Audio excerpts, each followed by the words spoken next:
कर जोरूं विनती करूं, धरूं चरण पर शीश। गुरु राम देवानंद जी महाराज ने दियो नाम बख्शीश। कोटि कोटि सिजदा करूं, कोटि कोटि प्रणाम। चरण कमल में राखियो मैं, बंदी जाम गुलाम। कबीर जय इब कै सतगुरु मिले, सब दुख आँखों रोए। चरणों ऊपर शीश धरूं, कहूँ जो कहनियो। कबीर साईं मिल लेंगे, पूछेंगे कुशलात। आद्य अंत की सब कहूँ, अपने दिल की बात। गुरु जी तुम ना भूलियो, चाहे लाख लोग मिल जाएं। हमसे तुमको बहुत हैं, तुमसे हमको नाई। तुम्हारे विसारे क्या बने, मैं किसकी शरण में जाऊं। शिव वृंश मुनि नारद, तिनके हृदय न समाऊं। अवगुण किए तो बहुत किए, करत न मानी हार। बावे बंदा बख्श दियो, बावे गर्दन उतार। अवगुण मेरे बाप जी, बख्शो गरीब नवाज। जो मैं पूत कपूत हूँ, बड़ पिता को लाज। मैं अपराधी जन्म का, नक्सक भरे विकार। तुम दाता दुख भंजना, मेरी करियो संभार।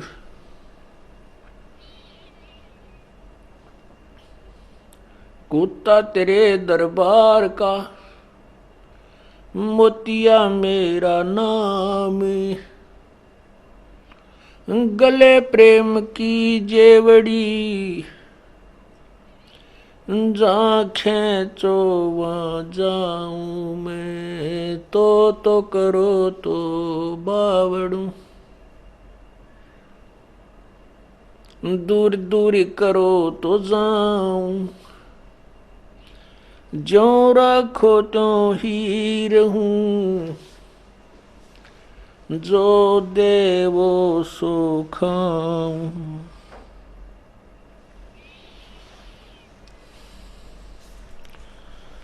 बंदी छोड़ दयाल जी, तुम तक हमारी दौड़े। जैसे कागज जहाज का, सूजत और न ठोरे। परम पिता परमात्मा, सारी सृष्टि के रचनहार कुल मालिक, सर्व सृष्टि रचनहार कुल मालिक कबीर देव, कबीर प्रभु, कबीर साहब,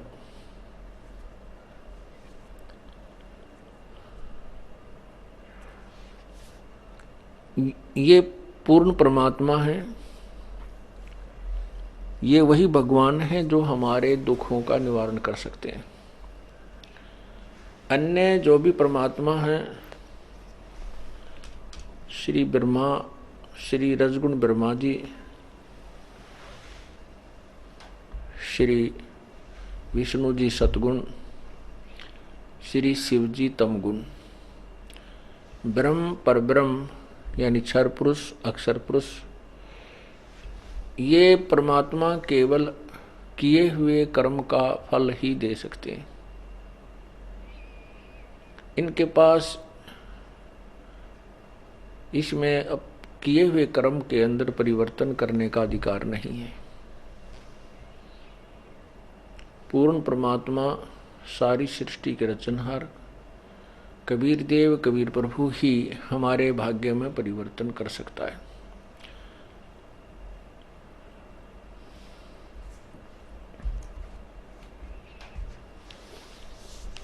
वो कब करते हैं?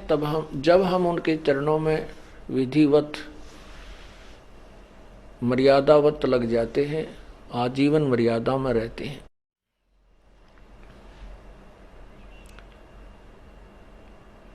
यहाँ पर दो शक्तियां हैं विशेष, जैसे ब्रह्म अर्थात ज्योति निरंजन काल, और दूसरा ये पूर्ण ब्रह्म। इन 21 ब्रह्मांड में इन दो भगवानों की जो है विशेष सत्ता है। इस ज्योति निरंजन काल ने 2 बार तप करके, 2-3 बार तप करके यहाँ के ये 21 ब्रह्मांड प्राप्त किए और यहाँ सृष्टि रचना की सामग्री प्राप्त की।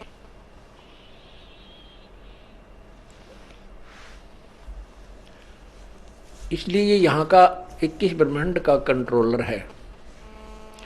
ओवरऑल कंट्रोलर जो है वो कबीर परमात्मा है, पूर्ण ब्रह्म है।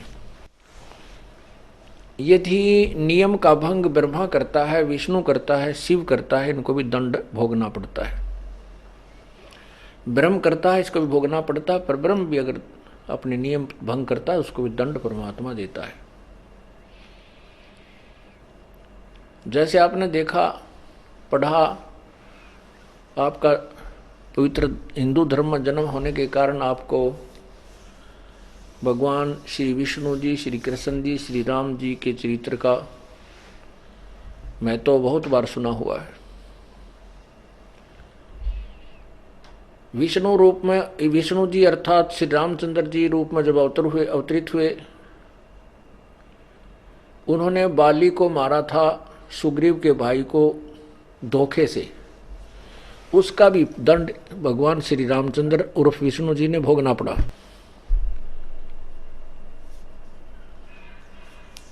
जब वही विष्णु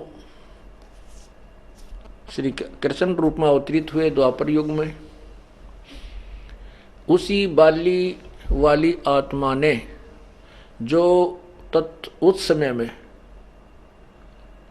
एक शिकारी रूप में अवतरित थी, यानी जन्म था, उसने एक जहर के विषाक्त जहर से बुझे हुए तीर से भगवान श्री कृष्ण जी का वध किया। तो इससे सिद्ध है कि पूर्ण परमात्मा सारी सृष्टि का रचनहार कुल मालिक कोई और है जो इन्हें भी सजा देता है, इनको भी दंड भोगने के, कर्म भोगने के लिए बाध्य करता है। पुण्यात्माओं, अभी तक हम परमात्मा के विषय में बहुत अपरिचित हैं। हम प्रभु की परिभाषा से भी परिचित नहीं हैं। अब कृपा हुई है परमात्मा परमेश्वर की कि हम इस मार्ग को समझने लगे हैं। आज वर्तमान में जितने भी पंथ, संत, ऋषि, महर्षि, उन संतों और ऋषियों, उन संतों को छोड़कर के जो परमात्मा से, जिन्होंने परमात्मा का साक्षात्कार किया है और परमात्मा की वाणी, कबीर साहब की वाणी के अतिरिक्त जितने भी सदग्रंथ शास्त्र आप पढ़ोगे,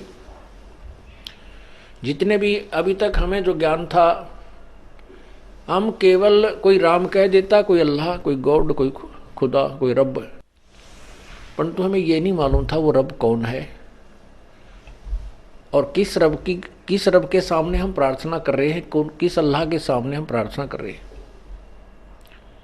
ये तो ऐसी स्थिति थी हमारी कि जैसे आज से 50 वर्ष पहले, 60 वर्ष पहले हिंदुस्तान जब गुलाम था और उसके भी 10-15 वर्ष तक ऐसे ही स्थिति चल रही थी।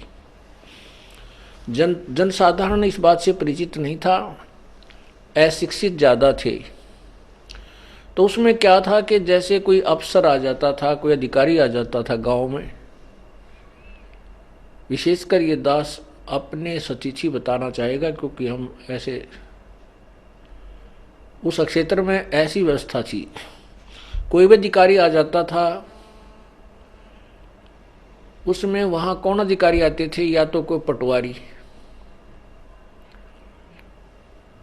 या कोई तहसीलदार आ जाता था भूल भटक कर कभी कभी।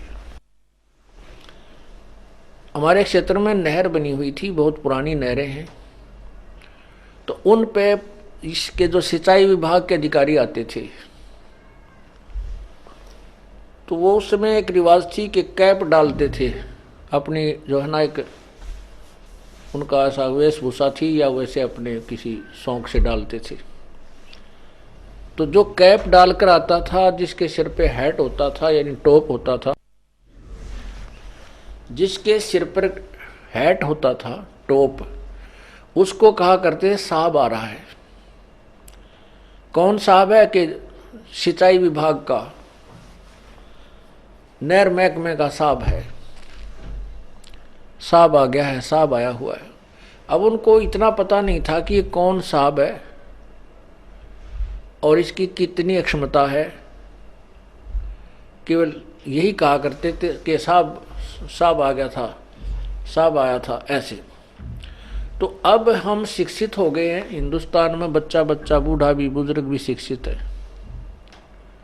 आज हम इस बात से परिचित हैं कि कौन साहब कितनी पावर रखता है, इससे हमारा कहाँ तक का काम हो सकता है, इससे आगे ये नहीं कर सकता।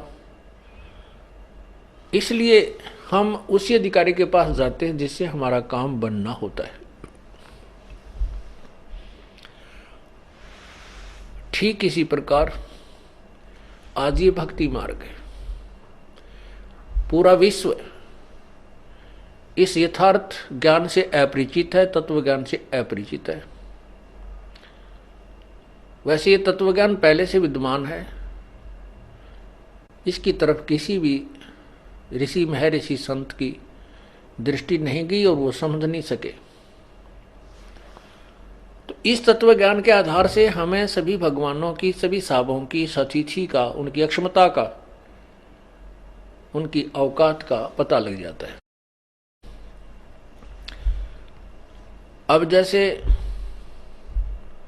हम मढ़ी पूजते, मैडी, मंडी, यादगारें पूजते, जब हमें पता ही नहीं कि यहाँ क्या है, ये क्या दे सकता है, इसलिए पूजते हैं उसको। जब हमें ये पता होगा कि जो हम इसके पास जा रहे हैं, इसके पास ये पावर है ही नहीं, तो हम किस लिए जाएंगे उसके बाद द्वार पे? नहीं जाएंगे। हमारा काम बनना है,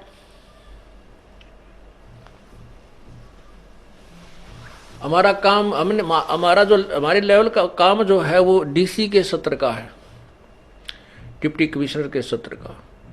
तो हम पटवारी के पास किस लिए जाएंगे, या हम तहसीलदार के पास किस लिए जाएंगे और उसको याचना करते रहें कि तो आप ही करोगे, आप ही हमारे सब कुछ हो, ये वो कर ही नहीं सकता। तो हम जब समझदार होंगे, हमें पूर्ण ज्ञान होगा, हम सीधे डीसी से मिलेंगे और अपनी प्रार्थना रखेंगे। इसी प्रकार जो हमारा काम होना किसी मंत्री से, डीसी के लेवल का भी सत्र का नहीं है वो, तो फिर हम मंत्री के पास जाएंगे, सीधे जाएंगे, क्योंकि ज्ञान हमें, और मंत्री के स्तर का नहीं है तो मुख्यमंत्री से मिलेंगे,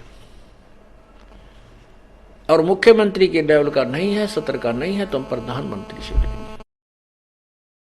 ठीक इसी प्रकार अब हम अपनी भक्ति मार्ग के पूरे मार्ग को समझ चुके हैं, समझ रहे हैं और हमें पता चल रहा है कि ये भगवान इतने हैं, ये भगवान इतनी पावर रखते हैं, ये इतनी रखते हैं, लेकिन ये बुरे नहीं है।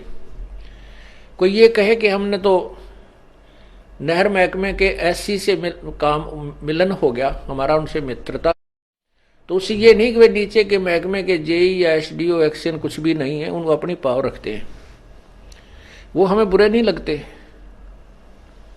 और जब उनको ये पता चल जाएगा कि इस व्यक्ति का मित्र ऐसी है, तो वो सब भाग भाग कर उसका काम भी करेंगे, निर्बाध कर देंगे, लेकिन उनके साथ शिष्टाचार और व्यवहार हमारा प्रॉपर रहना चाहिए। इसी प्रकार ये ब्रह्मा विष्णु महेश एक निमन सत्र के भगवान हैं, साहब हैं, और ये बुरे नहीं हैं। इनकी जितनी अक्षमता पावर है वो अपना काम अवश्य करते हैं और बहुत ही निर्णायक करते हैं। ये परम आत्मा है, श्रेष्ठ आत्माएं हैं। परम आत्मा माने श्रेष्ठ आत्मा, अच्छी आत्माएं। ये हमारे से अच्छी आत्माएं हैं, इनके अंदर बहुत सद्गुण है जो जन साधारण के अंदर नहीं हो सकते हैं। फिर भी इनसे त्रुटियां हो जाती हुई है, वो अलग बात है। जैसे कल के सत्संग में सुना था, वो तो एक जीव संज्ञा में है, लेकिन जीव होते हुए भी ये शिष्ट ज्यादा है हमारे से, दया भी इनके अंदर अधिक है। तो कहने का भाव ये है हमारा कि हम आत्मा की परिभाषा से परिचित हो जाएंगे, फिर हम अपनी साधना उसी तत्व ज्ञान के आधार से करेंगे। हम वो साधना नहीं करेंगे जो हमें यही काल के जाल में फंसाए रखा, कभी नहीं करेंगे, क्योंकि हम दुखों से परिचित हो चुके हैं। पहले तो हम ये सोचा करते थे कि जो हमें ये कष्ट हो रहा है, कोई किसी का बेटा मर गया, किसी की बेटी मर गई, किसी को कैंसर होगी, कोई किसी कारण से दुखी है, कोई किसी कारण से, तो हम ये सोचा करते थे ये तो ऐसा ही जीवन है, ये तो सब चलता रहे चलेगा। और इन ऋषियों महर्षियों ने भी ऐसा काम बिगाड़ रखे, कहते जन्म मृत्यु तो मिट ही नहीं सकती, तो सदा कांस्टेंट रहेगी। तो हमने संतुष्टि भी कर ली, वही तो बीमारी लग गई रहेगी, जन्म मृत्यु तो होती रहेगी। तो इसका कोई विकल्प भी नजर नहीं आ रहा था कि ये दुख कष्ट, ये दुख हमारे ऊपर आ रहे हैं, हम जन्मते हैं मरते हैं, बीच में जीवन काल में भी ना जाने कितने कष्टों से हम पीड़ित होते हैं। तो हमने ये मान रखा था कि ये तो होना ही होना है, ये तो होगा ही होगा। फिर हम ऐसे संतुष्टि करते थे जैसे किसी के 4 पुत्र हैं और उसके 3 पुत्रों की मृत्यु हो जाती है।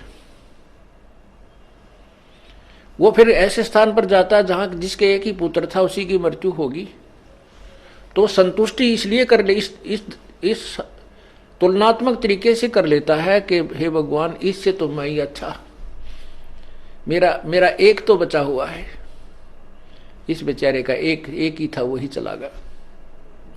तो इसलिए वो राहत महसूस करता है, चलो मैं तो बचा हुआ, मैं तो इससे बहुत ठीक हूं, ये मेरे से भी दुखी है। ऐसे ही संतुष्टि करके हम अपना यहां टाइम पास कर रहे हैं। परमात्मा बंदी छोड़ कहते हैं, झूठे सुख को सुख कह ये मान रहा मन मोदे, ये सकल चबीना काल का, कुछ मुख में कुछ गोदे। एक भक्त आया, उसके एक ऐसी कन्या उत्पन्न हुई जिसके गुदा नहीं थी, टट्टी का रास्ता नहीं था। वो मेडिकल में कहने लगा, मैं बहुत चिंतित हुआ, हे भगवान क्या होगा मेरे साथ, क्या होगा, क्या, बहुत ना उपदेश उसने बाद में लिया। फिर बताई अपनी हिस्ट्री। फिर वो गया वहां पर मेडिकल में लेके गया उसको, तो वहां उसने 4-5 केस और ऐसे ही मिले उस वार्ड में। वो बताता है कि फिर मैंने ये राहत की, महसूस किया, मुझे कुछ राहत मिली। क्या राहत मिली कि मेरे जैसे और भी बहुत है। बताइए इससे क्या लाभ हो गया उसको। उसकी लड़की का तकलीफ है और वो बिल्कुल बहुत भयंकर है, इसी और भी पा गए तो उसको क्या राहत मिली। इन्होंने बोला फिर मेरा दिल सा टिक गया। पुण्यात्माओं, आदत यहां पर तो ऐसा ही है, कोई विकल्प है नहीं। अपनी संतुष्टि एक दूसरे को देखकर हम दिल डांट लेते हैं, लेकिन ये सुख नहीं है।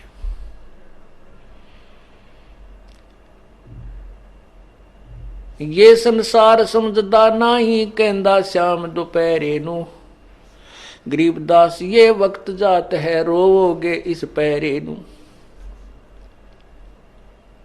ये संसार समझदा नहीं, हमारे ज्ञान को नहीं स्वीकार करता।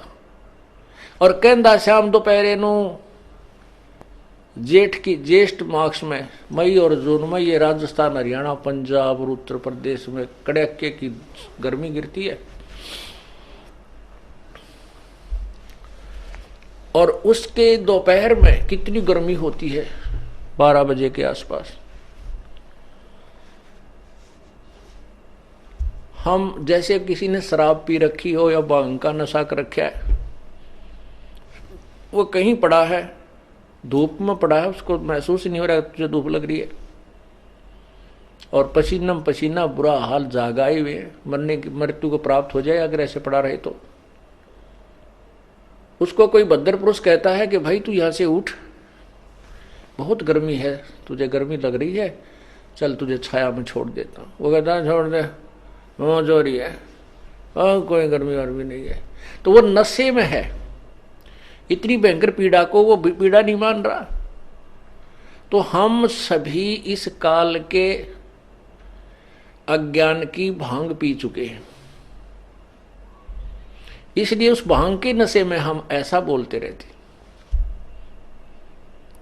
कबीर ये माया अटपटी, सब घट आन अड़ी, किस किस को समझाऊं या कुएं भांग पड़ी।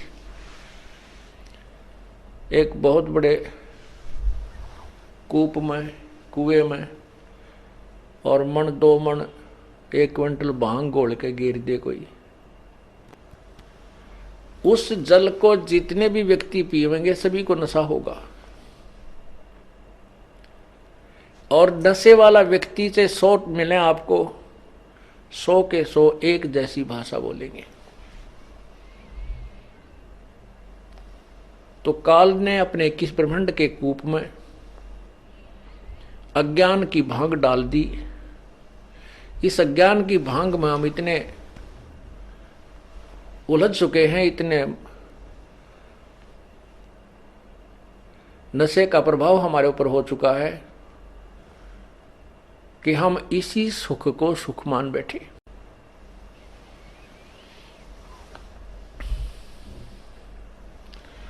वो परमात्मा, वो पूर्ण ब्रह्म, सारी सृष्टि के रचनहार, कुल मालिक कबीर परमेश्वर ने आके बताया है कि तू कौन, कहां से आन फंदा, देखो आग बिरानी क्यों जड़ता। और जो साधना हम करते हैं वो गलत करते हैं, तो वो साधना हमारी ठीक नहीं है। दाढ़ी बढ़ा ली, केस बढ़ा लिए, सिर साधु बन गया, राख रमा ली, कान पड़वा लिए, तो जनसाधारण को तो ऐसा लगता है बड़ा सिद्ध पुरुष होगा, इसको प्रणाम करते हैं, उसकी सेवा करते हैं। परमात्मा कहते हैं जब तू यहां संसार छोड़कर जाएगा नादान प्राणी, भगवान के दरबार में तेरे इस ऊपर के आडंबर की कोई पूज नहीं है।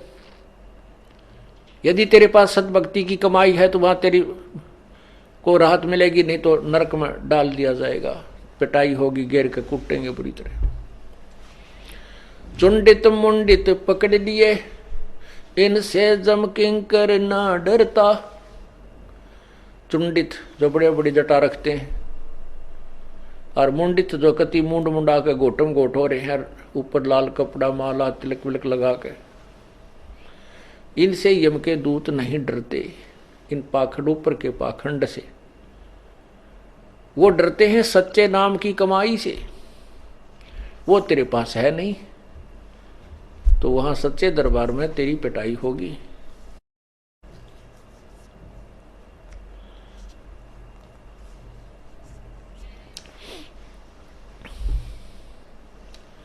पुण्यात्माओं,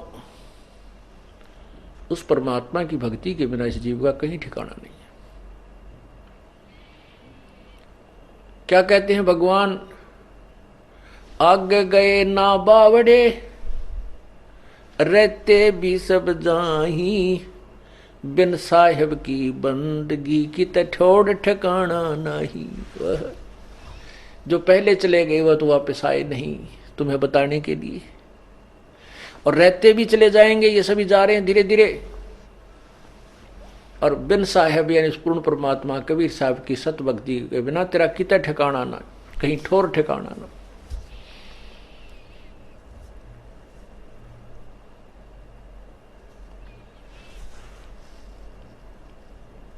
इसलिए हमने परमात्मा की भक्ति करनी चाहिए।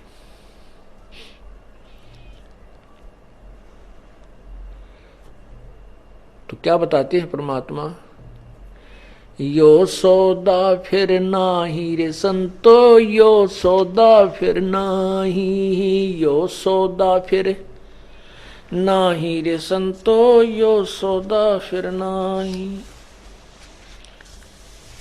परमात्मा बंदी छोड़ हमें यह बताना चाहते हैं कि ये मानव शरीर प्राप्ति और मानव शरीर प्राप्ति के उपरांत फिर परम संत मिलना, ये बार बार संयोग नहीं होता।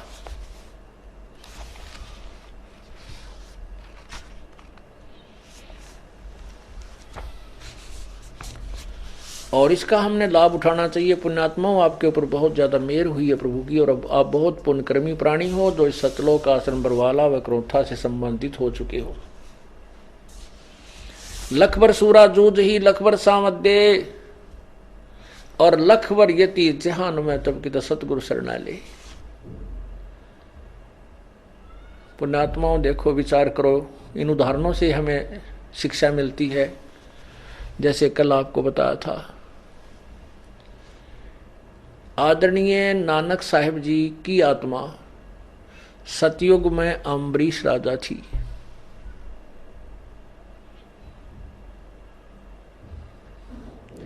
अम्बरीश राजा थे वो, और बहुत ही नेक थे। जनता बड़ी सुखी थी, स्वयं भी धार्मिक थे, जनता को भी अच्छे न्याय दिया करते थे। उसके बाद वो राजा जनक बने, सीता जी के पिता कहलाए।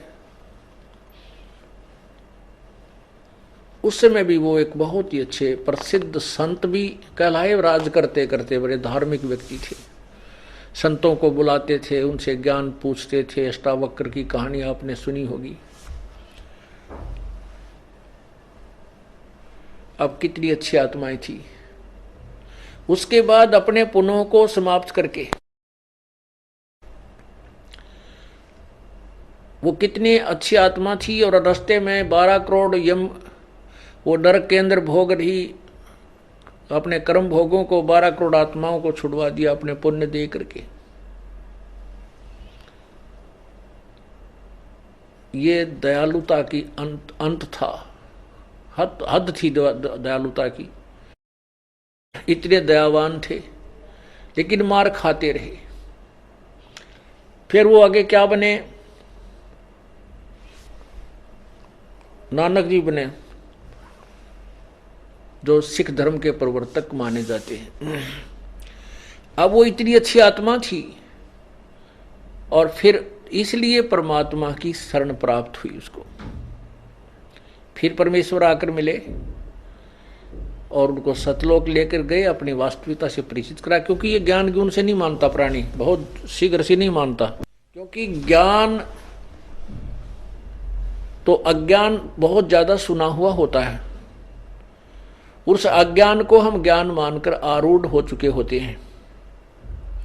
तो परमात्मा ज्ञान सुनाने की चेष्टा बहुत की। प्रभु ने सच्चाई नानक साहब को बताई, उन्होंने महसूस भी की, लेकिन अपने पुराने ज्ञान के, वो पुराना ज्ञान जो है वो आड़े आता रहा।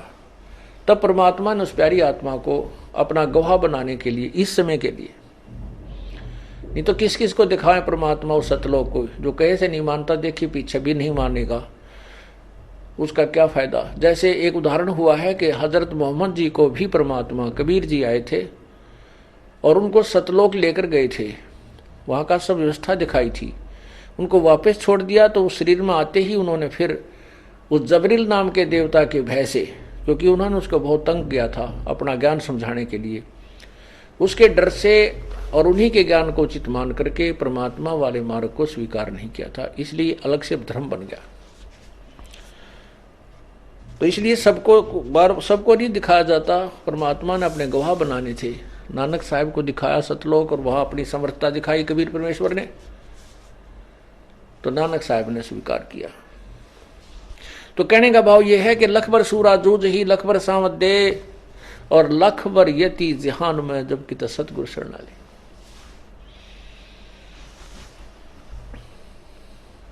जो इतनी पुण्यात्माएं होती हैं पिछले जन्म जन्मांतर की, वो आज परमात्मा के चरणों में आ रही है।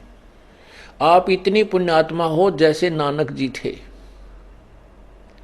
ये ना सोचना कि अब हम बहुत कमजोर, धन में वित्तीय हालत हमारी कमजोर है, कोई मजदूर है, कोई किसान है, कोई दुकानदार बोधा सा है, इससे उस परमात्मा की भक्ति से इसका कोई लिंक नहीं है, कोई संबंध नहीं है। यही प्रमाण देने के लिए परमात्मा ने ऐसे उदाहरण दिए हैं। परमात्मा देखता है भक्ति के धन को। कबीरा सब जग निर्धना धनवंता ना को, धनवंता सो जानिए जिस पर राम नाम धन हो। जो अन्य धन है वो पूर्व जन्म के पुण्यों का है, वो पुण्य आपने अपने राजा बनकर या किधर सेठ बनकर फैक्ट्रियां लगाकर हेलीकॉप्टर लेकर के वो बर्बाद कर डाली। जो आगे की भविष्य की कमाई थी वो नहीं की, जिससे फिर निर्धन हो गया। पिछले जन्म में सेठ, वर्तमान में उसको नौकरी भी नहीं मिल रही, या छोटी सी 20-30 रुपए की नौकरी करता है, 100-200 रुपए की, 1000-2000 रुपए की। तो ये तो परिवर्तन इस काल के जाल में चलता ही रहेगा जब तक हम सतलोक नहीं जाएंगे। तो आपके ऊपर जो मेहर हुआ है परमात्मा का, मेहर भरा पंजाब के ऊपर बहुत समय से है, आज से नहीं है, लेकिन हम इतने अनजान हैं और काल के दबाव में, त्रिगुण माया के प्रभाव में भी इतने हैं, इतना ज्ञान सुनकर भी हम ये दृढ़ नहीं हो पाते, हम डगमग कहीं ना कहीं हो ही जाते हैं। और उसी का दुष्परिणाम आज तक हम भोग रहे हैं। अब आपके ऊपर परमात्मा ने एक विशेष कृपा की है, मानुष जन्म और के कारण बना के, क्या क्या कारण बना करके आपको चरणों में लिया है। कोई दुख में आया है, कोई सुख में आया है, कोई ज्ञान सुनकर ही आया है। जिस कारण से भी आप यहां आए हो, कोई दुख ही आया है और अब इस ज्ञान को समझ रहा है वो आकर के, क्योंकि उसको बोला जाता है कि आप सत्संग में अवश्य आओगे, अन्यथा आपका कष्ट निवारण नहीं हो पाएगा। किस लिए बुलाया जाता है सत्संग में आपको? कि आपको धनी बनाना है। आप युगों युगों के निर्धन हो चुके हो इस भक्ति मार्ग के। एक बार तो परमात्मा कबीर जी अपने कोटे से आपको राहत देता है, अपने कोटे से आपको देता है सुख, आपके दुख दूर कर देता है, जिसकी सच्ची तड़प होती है और नियत साबित रहती है, उसको आते सुख देता है। फिर आपको ज्ञान सुनाया जाता है कि ये 10-20 हजार रुपये मान ले किसी से ले लिए, 1,00,000 2,00,000, तो इससे काम नहीं बनेगा। आप अपनी कमाई कोई साधन, कोई व्यवस्था करो ताकि आप साहूकार हो जाओ। तो यहां आपको बुला करके धनी बनाया जाता है। हम कितने निर्धन हो चुके हैं, हम कितना अपना सतर गिरा चुके हैं, ये आप अपना आप ही तुलना कर सकते हो, निर्णय ले सकते हो। आपको यहां आने से कितने पुण्य हो रहे हैं, आपके कितने पाप छूट चुके हैं। बीड़ी, शराब, मांस, तंबाकू सबसे पहले छुड़वाया जाता है, जो घोर पाप का कारण है। दूसरे आपको कहा जाता है किसी की सुई भी नहीं चुरानी है, किसी से रिश्वत नहीं लेनी है, ब्याज तक नहीं लेना है। ब्याज लेने वालों के नाश हुए देखे हमने, सर्वनाश हुआ देखा उनका। बिरान माटी टक्कर मार मार कर मरे, वो पागल होकर के मरे हैं। हमारे आंखों के सामने ऐसी स्थिति देखी उन लोगों की जो ब्याज लेते थे और बहुत महंगा लेते थे। आज से 50-40 वर्ष पहले 5 रुपए सैकड़ा ब्याज। हे भगवान, आज भी नहीं है 5 रुपए सैकड़ा, किसी बैंक में भी नहीं आज तक। और फिर उस व्यक्ति की क्या दुर्गति हुई हमने आंखों देखा था। पागल हो गया, टक्कर मारा, अपनी टट्टी ने अपने मुंह पर मारा, कुआं खा ले, बुढ़ापे में बुरा हाल होकर मरा वो। तो परमात्मा यह कहते हैं कि ब्याज भी नहीं लेना हमने। इन ओछे हथकंडों से हम धनी नहीं बन सकते। धनी बनेंगे परमात्मा की रजा से। परमात्मा आपको इतना धन दे देगा आप सोच नहीं सकते। और कैसे दे देगा ये भी आप नहीं सोच सकते। कब देगा? जब आपकी नीत साबित हो जाएगी, आप में कोई दोष नहीं देखेगा, केवल उस परमात्मा से ही आपकी याचना होगी, अन्य किसी देव में आपकी आस्था नहीं रहेगी। फिर आपके घर में बरकत, आपके ऊपर आने वाली आपत्तियों को ऊपर के ऊपर टालना शुरू कर देगा। करेगा कैसे? जब हम पति भर्ता पद पर पहुंच जाएंगे। जिस पति को अपनी पत्नी पर शंका हो जाती है तो वो उनमें फिर प्रेम नहीं रहता। और जो पतिव्रता स्त्री है उसका पति अपने सामर्थ्य के अनुसार उसकी पूरी सुरक्षा करता है, पूरी सुविधाएं देने की चेष्टा करता है। ठीक इसी प्रकार हम आत्माएं, ठीक इसी प्रकार हम सभी आत्माएं उस एक ही परमात्मा की हैं, वो हमारा पति है, सबका मालिक है। पति मीन मालिक, स्वामी, वो हमारा पति है। और हम जब तक उसमें पतिव्रता की तरह आस्था नहीं बनाएंगे तब तक वो हमारी मदद, हमारी सहायता नहीं पूरी नहीं करेगा। जब हम पतिव्रता की तरह उसके, एक पतिव्रता का अर्थ है कि जैसे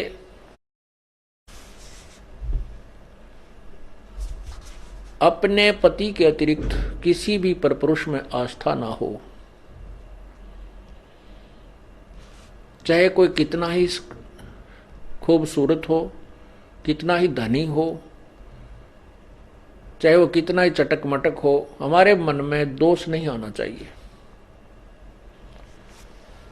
और एक अपने पति पर हमने श्रद्धा रखनी चाहिए, उसमें आस्था रखनी चाहिए, तो हम पतिव्रता। पतिव्रता का अर्थ ये भी नहीं होता कि पति के अतिरिक्त सबका अनादर करे।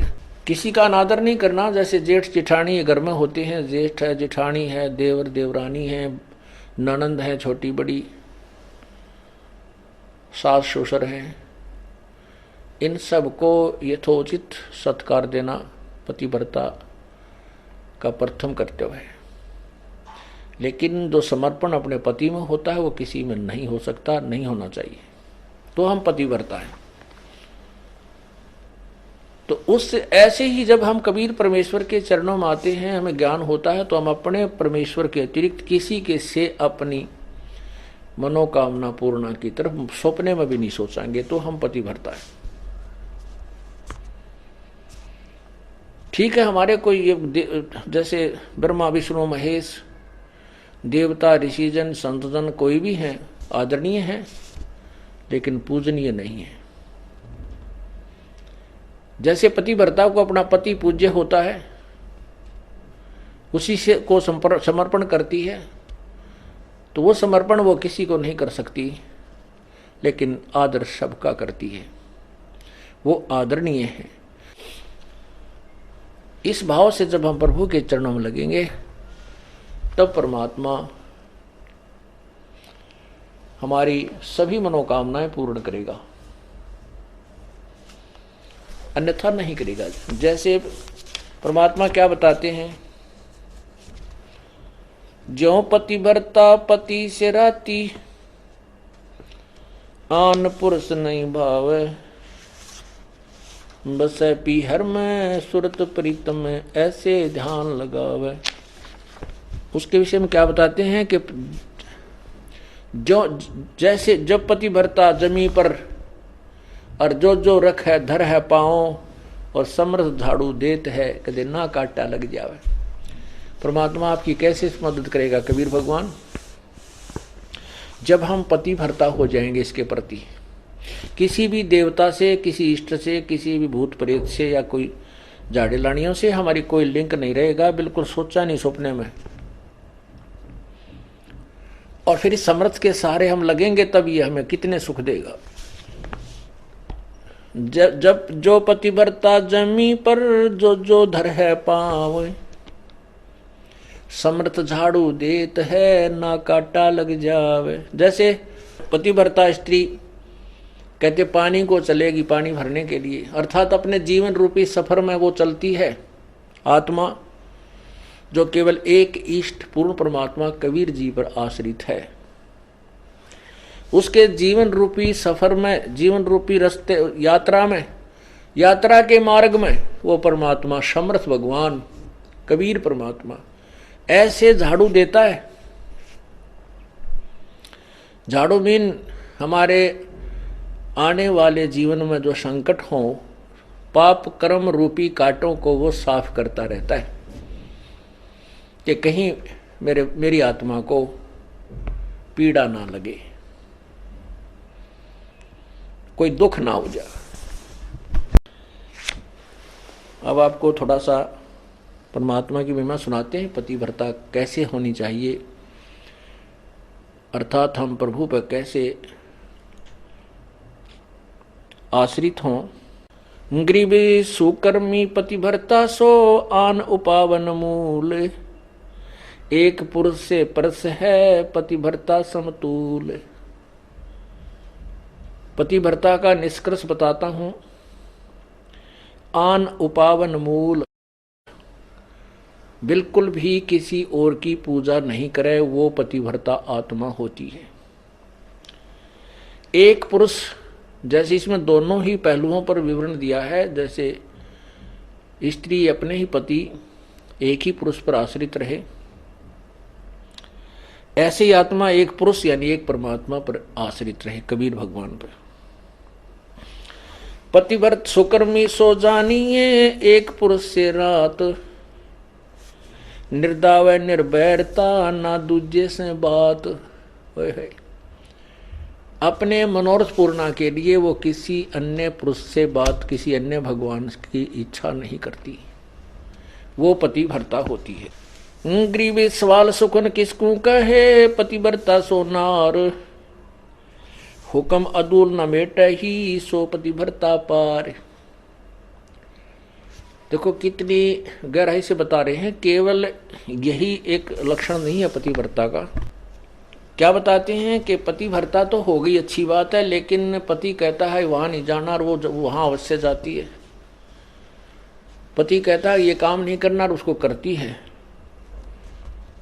तो वो भी पूर्ण पतिव्रता नहीं है। इसमें यही समझाना चाहे, जैसे हम संत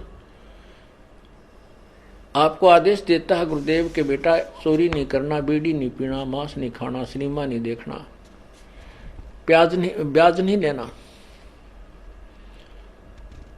और आप वैसे तो कबीर परमात्मा के अतिरिक्त किसी को नहीं मान रहे हो और ये मर्यादा पालन कर नहीं रहे, तो भी आप पार नहीं हो। क्या बताते हैं, सवाल सुखन किसको कहे, पतिव्रता सो नार, हुक्म अदूल न मेट ही सो पतिव्रता पार। आदेश की उल्लंघना नहीं करती है वो पतिव्रता ही पार होगी, वही आत्मा पार होगी। गुरु वचन निश्चय कर मन, पूरे गुरु की सेवा ठान,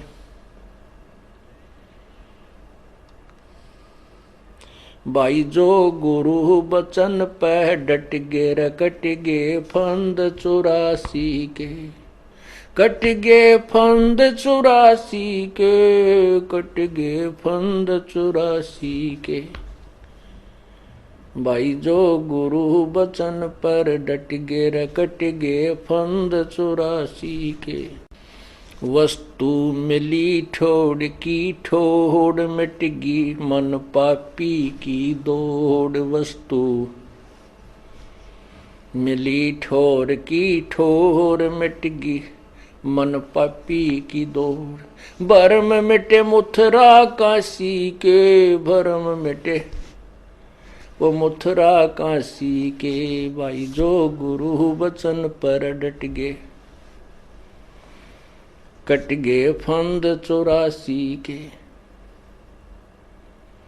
अब जो गुरु की आज्ञा का पालन करते हैं, सत साधना करते हैं, फिर उनको वस्तु मिल जाती है जिसकी तरफ में वो घूम रहे थे। फिर वो मथुरा में भगवान रहता है, वहां परिक्रमा देने से भगवान मिलता है, वृंदावन जाने से मिलता है, काशी में भगवान है। कहते ये भ्रम हमारे फिर सब मिट गए।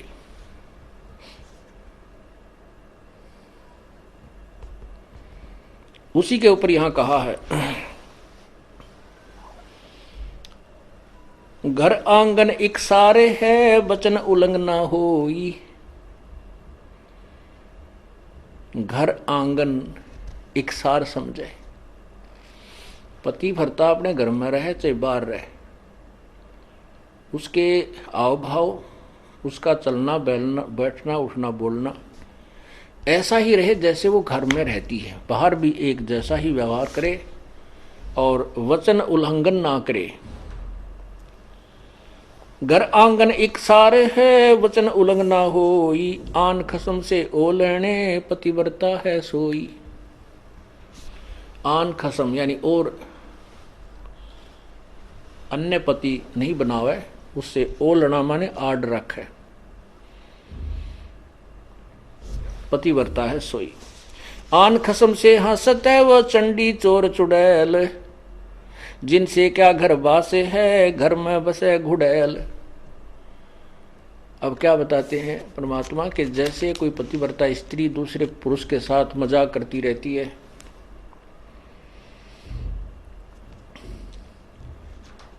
तो उससे दुर्भावना पूर्ण करती है, तो उसमें दोष है।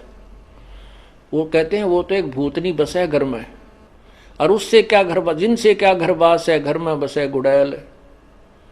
ऐसे ही ये पतिव्रता यहाँ आत्मा की तरफ ज्यादा संकेत है। परमात्मा कहते हैं कि मुझे ऐसे ही अच्छे नहीं लगोगे यदि तुम ऊपर से तो कबीर साहब करते रहो, अब कबीर पंथी हैं, कबीर साहब के मानने वाले, अंदर से सारे देवताओं की पूजा करते रहते हो। आन खसम से हंसत है वो चंडी चोर चुड़ैल। परमात्मा इतने नाराज होते हैं।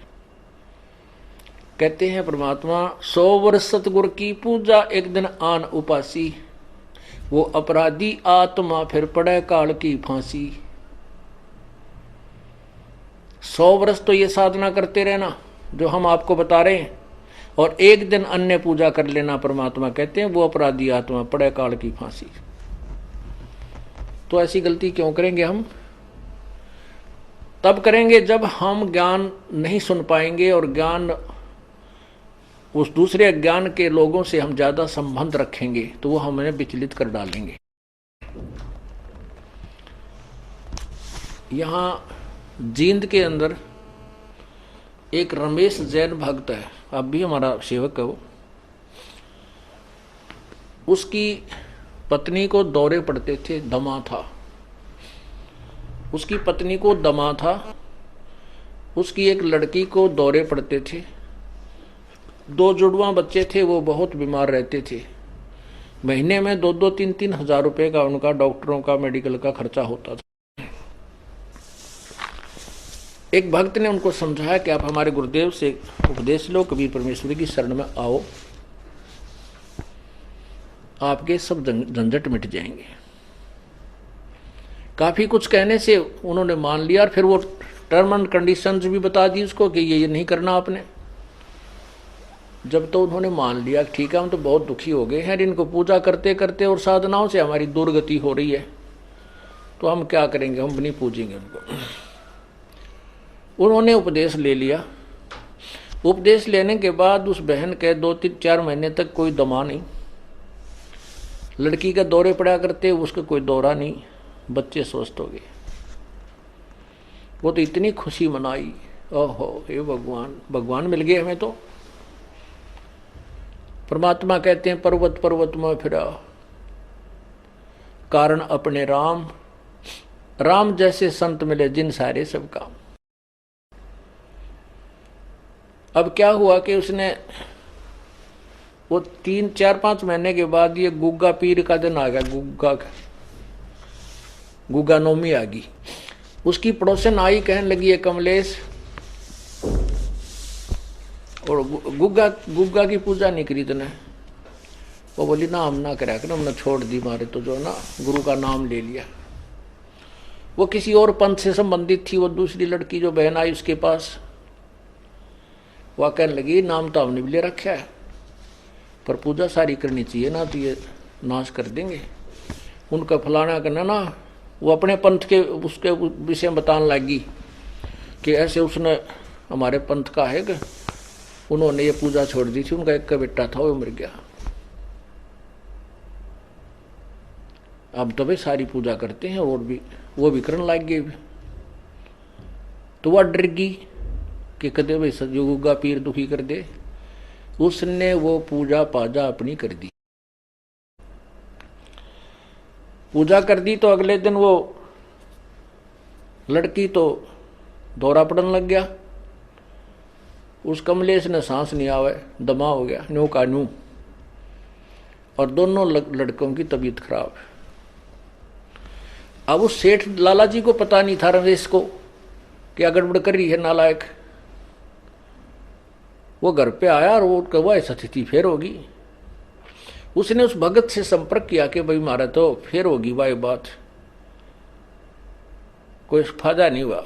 वो बोला भाई ऐसे कैसे हो सकता, 2-4-5 महीने तेरे ऊपर ऐसा मेहर बख्शी है, आज कैसे नहीं हो सकती है, कैसे मानूं मैं तेरी बात, अब देख ले चाल। वो दोनों आगे, वो दोनों आगे तो क्योंकि हमें पता है कि परमात्मा की मर्यादा भंग होने से ही काल प्रवेश कर जाता है। या तो सीता के चारों तरफ जो लक्ष्मण ने रेखा खींची थी ना, ये लक्ष्मण रेखा समझना मर्यादा भगवान की,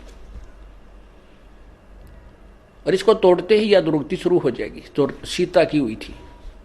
अब वो राम कोई बवड़ा नहीं था जो लक्ष्मण ने ये कहा तू या तो आइए मत, भूल कर भी रावत इसको चारों तरफ ये मंत्र पढ़ कर या रेखा खींच देना। अब सीता अपने आप में सियाणी बन गई। जब रावण आया एक साधु का भेष बनाकर भिक्षा मांगने लगा, तो सीता ने कहा कि आ जाओ महात्मा जी, ले जाओ भिक्षा ले जाओ। अब जो ही वो निकट आया उस रेखा के, तो उसमें लपट निकली, रावण 10 कदम दूर खड़ा हो गया। तो उसने कहा कि माई भिक्षा देनी है तो बाहर आकर दो, नहीं तो हम नाराज हो जाएंगे, ये कर देंगे। इसमें तुमने पता नहीं क्या मंत्र पढ़ रखा, ये मुझे आगे नहीं आने दे रही। अब सीता जी ने सोची कि बिजली पड़े साधु तो है, 1 मिनट में देकर आटा डालकर वापस आ जाऊंगी। तो या तो उसकी नालायक सोच थी अपनी, जबकि वो महापुरुष कह के गए थे से बाहर मत निकलना, रही साधु है तो अपन आ जाएगा अंदर। यदि ये साधु है तो इस लक्ष्मण रेखा को पारे करके आ जाता, तो साधु भी कहाँ है वो, इस रेखा से डर गया। तो उसने ऐसा ही किया, मर्यादा भंग कर दिया, लक्ष्मण रेखा उल्लंघ गई। फिर देखो क्या दुर्गति हुई, रावण उठा ले गया। 12 वर्ष तक उस रावण के बाग में बिरान मट्टी हुई। पुण्यात्माओं, ये लक्ष्मण रेखा समझ लेना जो परमात्मा के नियम है। यदि तुमने अपनी सुरक्षा चाहिए तो लक्ष्मण रेखा से बाहर मत जाना, फिर देखना खेल मालिक का। तो उसने क्या हुआ कि वो कहने लगा भाई तुमने कोई और पूजा की है। रमेश बोला ना बिल्कुल नहीं, कति नहीं कर दिया, हम तो छोड़ दी सारी उस दिन तक। अब उसका गले उतरा नहीं उस भगत के कि तो हो ही नहीं सकता, जब तक हम मर्यादा नहीं तोड़ेंगे तो यह हानि नहीं हो सकती। यह हमारे भगवान का नियम है। तो वह लड़की, उस रमेश ने पूछा उस कमलेश से, क्यों वो घर में रहती है, कितने कोई और पूजा की? वो बोली ना, मैं क्यों करूँ थी। वह नो डरती ना बतावा कर तरही थी कि भी गड़ेगा, सोमा होगा, गुस्सा होगा। तो भक्त यूं कह रहा था जी, मैं वैसे ही घूमतू ऐसे ऐसे बाहर न निकल गया, परमात्मा ने भेज दिया। तीसरा दिन था वो, जैसे आज गुग्गा नवमी थी, 10वीं न उनकी ब्रह्मटी होगी, एकादशी को वो वहां गया। तो घूमता घूमता पीछे को चला गया, बरंडे के साइड में, एक पिछली साइड में बरंडा था, बरंडे से इधर रसोई के पीछे, रसोई बरंडे के अंदर खुला थी, पीछे उसके खाली स्थान था, वैसे नीचे कच्चा। वहां क्या देखा कि एक थाली रखी पुरानी सी, और उसमें 2-4 जोत सी लगा रखी है आटा बना के। तो उसने कहा कि आ भाई रमेश आजा, दिखाऊं तेरे को ये क्या है। कमलेश से पूछा कि वो क्या किया तने, वो क्या पूजा कर रखी है। फिर बताई उसने, आने वाली मैंने गुग्गा पीर की पूजा कर दी। वो भगत बोला वो गुग्गा फिर आ गया, थारा मुश्किल तक काटा था। यो गुग्गा फिर बुला लिया तने, मुश्किल से निकाला था गुरुदेव ने, परमात्मा कबीर जी ने, अब चाट ले इस गुग्गा ने, पूज ले। तो वो फिर लग गया वह पैर पकड़ने, वह कहने लगी भाई मैं तो माफी मांगूंगी गुरु जी तय। तो उन्हें कहा भाई माफी मांग, परमात्मा से जाकर पूर्ण उपदेश लो, तुम तो काम कति बिगाड़ दिया, थारी सुना तो सुना, ना भी सुना। तो रमेश ने भी बहुत धमकाई हुआ बेबे, उसने सारी बताई जी, मैं डरा गणी थी, और कोई आसपास यहाँ मेरे दूसरा सहयोग था नहीं जिसे मैं पूछूं अपने भगत था, वहां कोई भगत नहीं था। और मैंने सोची कि बिजली पड़ा है, एक दो बत्ती ला दूंगी, गुग्गा भी राजी हो जाएगा। इन गुग्गा राजी करता हम ब्राह्मण माटी करवा रहे हैं। हमने एक ही प्रभु को प्रसन्न करना है। एक कैसा दे सब सदे, सब साधे सब जावे, माली सींचे मूल को वो फले फूले अगावे।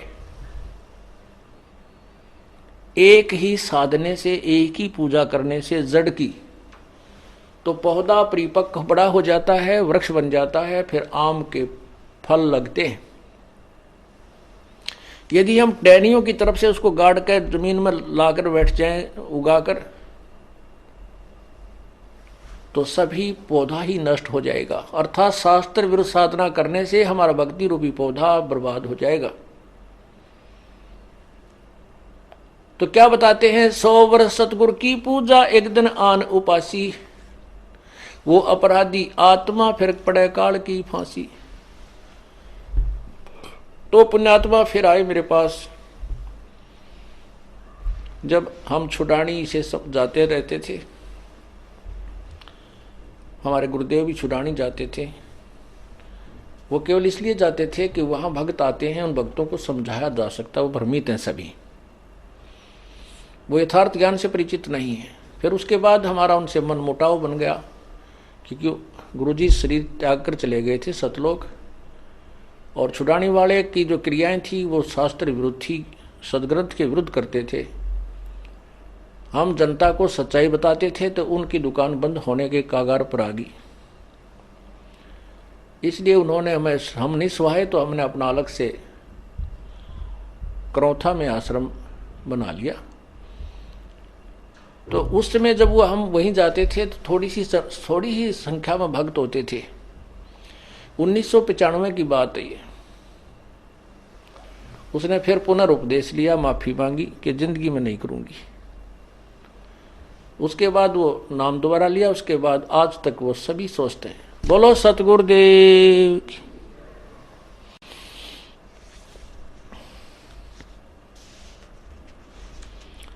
तो ऐसे हमें पतिव्रता होना है अपने कबीर परमात्मा के प्रति। गीता जी अध्याय नंबर 13 के श्लोक नंबर 10,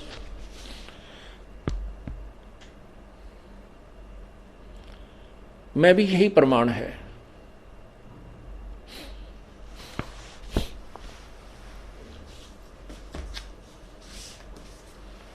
उसमें लिखा है कि अव्यभिचारिणी जो भक्ति करते हैं, गीता जी अध्याय नंबर 13 का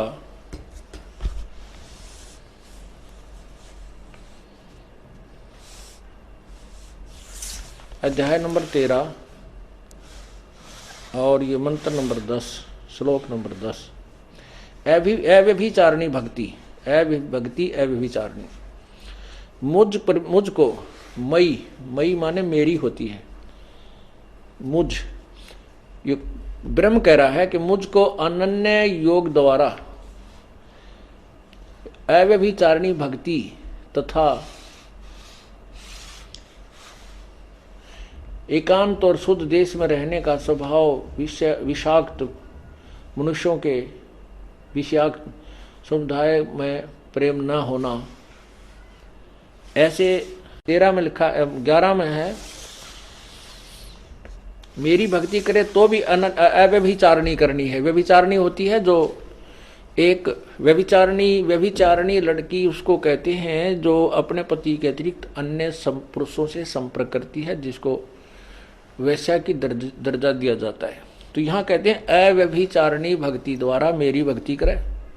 और फिर तत्व ज्ञान के द्वारा, क्योंकि जब हम ब्रह्म की साधना किया करते हैं तो भी हमने उस पर आश्रित रहना पड़ता है। और फिर ऐसे ही सिमिलरली हम पूर्ण परमात्मा की जिस भी इष्ट की हम साधना करते हैं उसके प्रति हमें ऐसी श्रद्धा रखेंगे तो ही वो हमें लाभ देता है, कोई भी हुआ चाहिए। तो यहाँ क्या बता रहा है कि आगे देखो 11वें में कहा कि अध्यात्म ज्ञान में नित्य सतित तत्व ज्ञान के अर्थ रूप परमात्मा को ही देखना, यह सब ज्ञान है, और जो इससे विपरीत है वह अज्ञान है, ऐसा कहा है।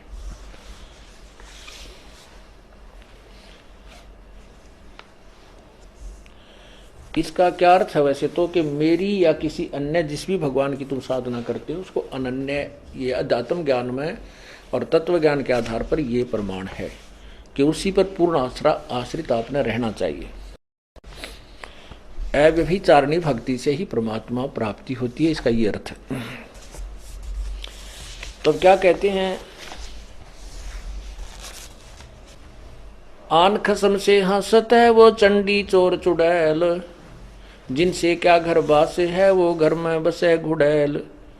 एक पुरुष अपना सही दूजा आन अनीत, अपने पति से राती ये और शिला सब भीत। सुकर्मी घर में रहे पतिव्रता सोनार, आन पुरुष से प्रीतड़ी ना रखिए घर बार। अब आपको भी संदेश दे रहे हैं परमात्मा कि जो स्त्री आपके अतिरिक्त किसी अन्य में आस्था रखती है तो वो घर में रखने योग्य नहीं है। और यहाँ इसी प्रकार परमात्मा कहते हैं जो मेरे अतिरिक्त किसी अन्य देवता को पूजेगा तो मैं भी उसको अपने घर में अपनी शरण में नहीं रखूंगा। ये आपको दोनों तरीके बता रहे हैं। अब क्या बताते हैं, जो पतिव्रता हो जाती है, सत्साधना करते हैं, पतिव्रता सुनी नहीं, कहते हैं फिर वो सुनी नहीं है, उसका रखवाला परमात्मा भगवान है। पतिव्रता सुनी नहीं रखवाले हैं राम, कल्प वृक्ष करुणामयी वो चौकी आठों याम। पतिव्रता यानी सत एक भगवान के ऊपर आश्रित जो पुण्यात्मा है वो पतिव्रता की तरह लगी हुई है। कहते हैं फिर वह सुनी नहीं है, उसके रखवाले हैं राम, पल पल पर मदद करेंगे। आप देखते हैं एक्सीडेंट के अंदर कहते हैं जी कति और एक ही जीप के अंदर 4 भक्त बैठे थे, एक बच गया, 3 मर गए। भक्त नहीं थे वो अन्य, केवल एक ही भक्त था। एक जीप में एक हमारा भक्त था, 3 और थे, 3 मर गए, ड्राइवर मर गया, ड्राइवर समेत, और वो बच गया। 1-2 को और चोट आ गई, और जहां वो मरे उसी सीट पर वो था। तो यहां कहते हैं पतिव्रता सुनी नहीं रखवाले हैं राम, कबीर परमात्मा, हमारा राम कबीर है। कल्प वृक्ष करुणामयी ही चौकी आठों जाम। कल्प वृक्ष एक ऐसा पेड़ बताया स्वर्ग में, कहते हैं कि वो सर्व मनोकामना पूर्ण करता है। तो परमात्मा कबीर जी कहते हैं आपके साथ इस कल्प वृक्ष का भी काम करते हैं। अब वो कल्प वृक्ष किसकी मनोकामना पूरी करता है? वो तो स्वर्ग एक होटल है, और वो एक कल्प वृक्ष एक बैल है, घंटी है। अब जो उस कल्प वृक्ष के पास जाकर जो मांगता है, उसी समय उसके सामने वही आहार आ जाता है। तो उसकी कमाई से ही जाता है, और यहां आपको परमात्मा अपने कोटे से भी देगा। कबीर परमात्मा, पतिव्रता सुनी नहीं, रखवाले हैं राम, कल्पवृक्ष करुणामयी, चौकी आठों जाम, पतिव्रता पानी चली, पतिव्रता पानी चली, पन ही नाही पाए, वस्त्र अंग विनंग है, वो आप देत उड़ाए। पतिव्रता पानी चली, यानी सत्ता जो पतिव्रता यानी सत्य परमात्मा की जो वो प्यारी आत्मा अनन्य मन से भक्ति कर रही है अपने एक इष्ट की, वो अपने जीवन किसी भी कार्यवश जाती है और उसके पास कोई असुविधा है तो तुरंत पूरी कर देता है। ऐसे बहुत से भक्त बहन भाइया बेटियां हमें मिलती हैं। भक्त कहते हैं जी हमारे यहाँ आश्रम में आने के लिए किराया नहीं था, और 3 दिन से यही जुगाड़ था कि 200 से 400 रुपये हो जाए, मिल जाए तो हम आश्रम में जाएं। कहीं से भी क्यों गरीब आदमी के साथ और ज़्यादा दिक्कत आ जाती है। कई बार ऐसी स्थिति परमात्मा पैदा भी कर देता है उसका विश्वास दृढ़ करने के लिए। फिर कहने दिया हमने तो भगवान पे छोड़ दिए, परमात्मा आप बुलाओगे तो जरूर आना चाहते हैं। आत्मा रो के कह रही थी, कहने लगी अगले दिन चलना था, उसी दिन सुबह चलने की तो कोई बात रही है को ना, किराए की व्यवस्था नहीं हुई। तो ऐसे में स्लैब, वो जो पेंडी सी थी होती हैं स्लैब होती हैं घर में अलमारी की ताक से, उसमें कागज बिछा रखे थे पेपर अखबार के, वैसे उठाई नो, और उसको तकरीबन दूसरे तीसरे दिन में रोज साफ करा करती। जिस दिन से यातना शुरू हुई उस दिन भी साफ करे थे वैसे स्वाभाविक वो उठाकर मैं पोचे खाते नु मारन लगी तो 500 रुपये 100 के 5 नु मुड़े हुए ऐसे तय किए हुए, एक बार मुड़े हुए अन्नो रखे। मत गदगद होगी। बच्चों को लिया, सास जब चल पड़ी। आश्रम में 3 दिन के बाद गई, जब मैंने अपने पति से पूछा कि आप फोन पे वो मिलिट्री में सर्विस करते कि क्या आप ये, मतलब उससे फिर मैंने पूछा कि ऐसे ऐसे बात से स्थिति हुई हमारे पास, या यू मन जो है विचलित करने की चेष्टा करता है। मन में यूँ आवा कदे वो डर गया हो, मेरा ध्यान ना रहा हो, कदे कागजा में उलझ रहे हो, मैं रोज साफ कर देती थी, इन अखबारों में उलझ पुलझ हो रही हो। उससे पूछा कि ऐसे ऐसे बड़ी मारी गेला, आपको याद हो आपने कुछ पैसे रखे थे? ने बोला मैं चोरनी कभी रखता है नहीं, सारी आपको देता हूँ। शराब में पीता ना, बीड़ी में पीता ना, घर का सामान में लाता ना। 5-10 दिन की छुट्टी गया था मैं तो रिश्तेदारियों में, या फिर वो नाम नहीं ले रखा था उसने, बाकी उस पुण्यात्मा को मना नहीं करता था। वो कहने लगा सचमुच 500 का नोट, 500 रुपये पाए 100 के। सब जगह मैंने अपनी सारी दृष्टि दौड़ा दी, कोई पैसा मेरे पास नहीं था। तो पुण्यात्माओं ये क्या कहना चाहते हैं? पतिव्रता पानी चले पन ही नहीं पाए। पतिव्रता जो पानी न चाली, गरीब, तो उसके पैरों में जूती भी नहीं है और वस्त्र भी अच्छे नहीं हैं। कहते हैं परमात्मा, कहने का भाव ये है कि अपने जीवन रूपी सफर में आप चल रहे हो, मालिक की शरण में आने के बाद आपके साथ कोई व्यवस्था है तो वो आप पर पूरी कर दिया। पल में दे, कहते वस्त्र अंग विनंग है, वो आप पर देत उढ़ाई, आप पर देत उढ़ाई। कैसे कोई आपको अव्यवस्था है, किसी चीज का अभाव है, तो वो परमात्मा आपकी तुरंत पूर्ण कर देगा। ऐसे और भी बहुत से भक्त बताते हैं, ऐसे ऐसे आदि चलन लग गया। जब 100 का नोट पाया, एक माई कह रही थी जी मैं पति तो नाम नहीं ले रहा, बाधा भी करता था। समागम आ गया, करौथे आश्रम में जब हम सत्संग करते थे तो मैंने अपने पति से कहा कि मैं सत्संग में जाऊंगी, मैंने 100 रुपये दे दे। ये 10 वर्ष पहले, 8-9 वर्ष पहले की बात है। वो कहने लगा मैं तेरे को 54 नहीं दूं, और तू तीसरे दिन झोला ठावे और वहां चली जाती है। वो कहने लगी मैं कोई गलत जगह जाती हूँ, 60-65 साल की उम्र की बुढ़िया थी, और तेरे बेटे जाने लग रहे वहां पर। बेटे तो अपनी कमाई करे, वो ले जाते हैं किराया। मैं किराया मान ले उनसे मांग भी लूं तो नखरे करता है, क्योंकि बेटे अलग हो रहे हैं, उनसे थोड़ा द्वेष रखता है, उनसे कैसे ले लेगी, वहां जाओ भी नहीं। तो उसने कहा कि मुझे 100 रुपये दे दे। मैं बोला कति नहीं जान दूं, और जाके दिखाइए आज तू। तो नहीं, मैं पैसा किराया दूं नहीं, तू जागी कैसे। तो वो कहने लगा मेरे द्वारा पैसा को ना। फिर आखिर में ये बहाना मिला उसने कि मेरे द्वारा 100 रुपये को नहीं। वो क्या कहती है उसकी पत्नी कि मैं तो बैठकर रोने लगी, जहां पूजा स्थल है रोने लगी है भगवान, देख कौन बनी। हम एक दूसरे के ऐसे बांध रखे हैं कि हम इनसे अब अपने भगवान के दरबार में भी नहीं जा सकते। आखिर में कहने की मैंने ये सोच लिया कि मैं अभी चाहती हूँ किसी पड़ोसन पर मांग मूंग कर मैं जाऊंगी। इतना दृढ़ निश्चय मैंने कर ही लिया था, लड़ाई होगी, बोलेगी, मार पीट लेगा और 2 मुक्के खा लेगी भगवान के नाम पे। ध्रुव पिटा, प्रहलाद पिटे, मीराबाई पिटी। ऐसे ही निर्णय होता है, ऐसे ही परमात्मा निकटाता है। इतने में बूढ़ा साइकिल लेकर जा था, गांव से निकला, सड़क थी अच्छी, तो दिल्ली के, ये पंजाब खोड़ की बात है, और वहां वो गया होगा सड़क के ऊपर आधा किलोमीटर, एक 100 का नोट ऐसे हवा में उड़ा, अगले साइकिल के अगले पहियों की ताड़ियां में आके चिपक गया, और उसने रोका तुरंत साइकिल। 100 का नोट ताजा, उसकी तो घीघी बंद की, घबरा गया, उल्टा आया, आकर ने बोला ले भगवान, तेरे भगवान ने भेज दिया, तेरा 100 का नोट ले जा तो। और उसका जो है ना पसीने आ रहे, उसके बाद उसने मुझे मना नहीं किया। तो यहां परमात्मा कहते हैं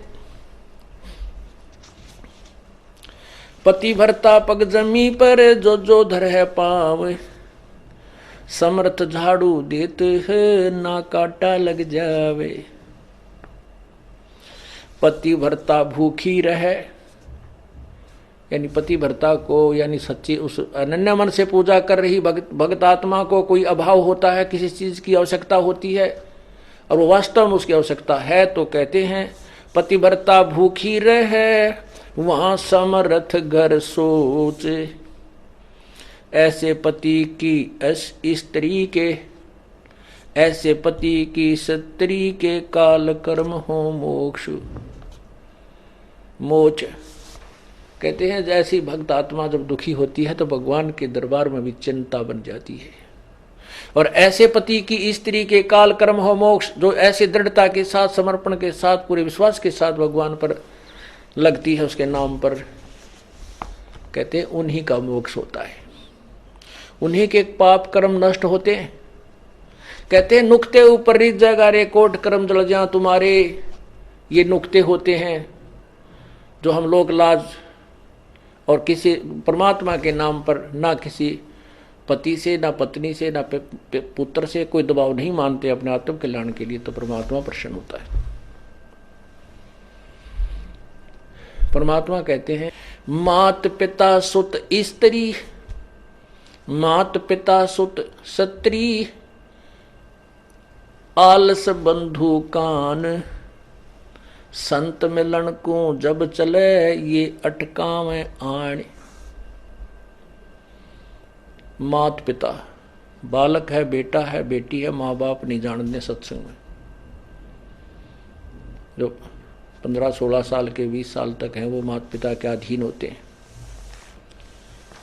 और जो बुजुर्ग हैं वो जब बच्चे बड़े हो जाते हैं तो बच्चे बेटियां के अधीन हो जाते हैं,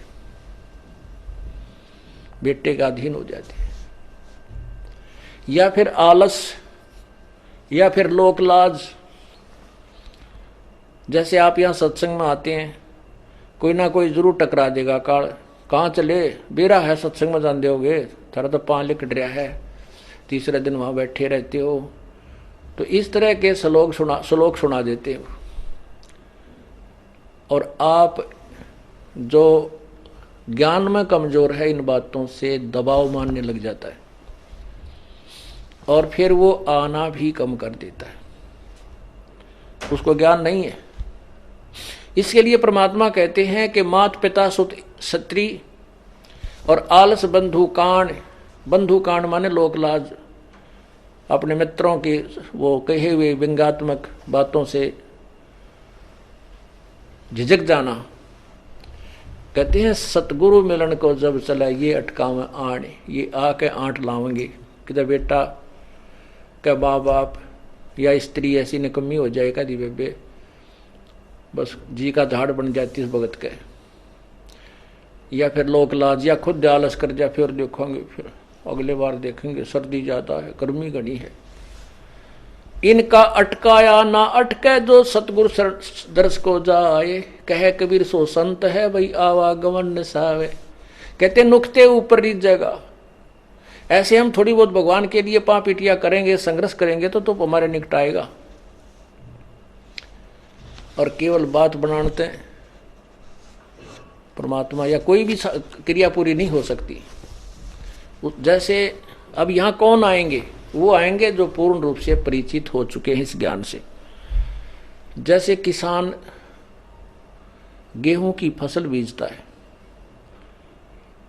या और भी फसल इस सीजन में बीजता है, जो जाड़े की फसलें होती हैं, तो उसमें जैसे अब दिसंबर और जनवरी में इतनी कड़ाके की सर्दी गिरती है और किसान की नहर से पानी डिस्ट्रीब्यूटेड मिलता है, और वो रात्रि में दिसंबर या जनवरी के महीने में कड़ाके की सर्दी पड़ रही है, शीत लहर भी चल रही है, उसके पानी का नंबर आ जाता है रात में 12 बजे। जनवरी और दिसंबर के महीने में कमरों के अंदर भी रजाई ओढ़ कर खिड़की बंद करके जब हम सोते हैं, और वो किसान उस शीत लहर की परवाह ना करते हुए, आरोग्य होने की परवाह न करते हुए, रात्रि के समय कोई सांप है, कोई भयंकर प्राणी पशु है, उसकी भी परवाह ना करते हुए वो अपने उद्देश्य को पूरा करके आता है। वहां जाकर के कंबल और लिया होता है, खेस या कंबल को भी वहां पर मेड पर रख देता है, डोले पे, और अपना पजामा पैंट या धोती ऊपर न टांग के और घुटनों पानी में प्रवेश कर जाता है, नाली में। खेत में घूमता है चारों तरफ, घंटा 2 घंटे जब तक वो पानी सिंचाई करता है, नंगे पैरों घूमता रहता है पानी के अंदर से, कहीं पानी निकल ना जाए, मेरा खेत से बाहर ना चला जाए। तो पुण्यात्माओं, यदि वो आलस कर जाता है और वो सोचे सर्दी है, कहीं मेरे को रोग ना लग जाए, नमूनिया ना हो जाए, तो वो सिंचाई नहीं करके आएगा। सिंचाई नहीं करेगा तो उसके गेहूं कनक नहीं होगी, और कणक नहीं होगी तो भूखा मरेगा, उसके बालक भूखे मरेंगे, फिर मांगता फिरेगा, मजदूरी करेगा, कोई चौनी भी ना देगा, वो निर्धन हो जाएगा। वो क्योंकि वो अपने व्यवसाय का, अपने क्रिया, अपने कर्म का वो पूर्ण रूप से परिचित है, इसलिए वो उसके मन में आवे को नहीं कि आज मैं ना जाऊं, न्यू हो जाए, नहीं, कुछ भी हो, सिर धड़की बाजी ला के वो पहुंच जाता है। ऐसे पुण्यात्मा अपने ये भक्ति रूपी अब कणक बोई है, और ये सत्संग जो है आपकी सिंचाई का समय है, डे है।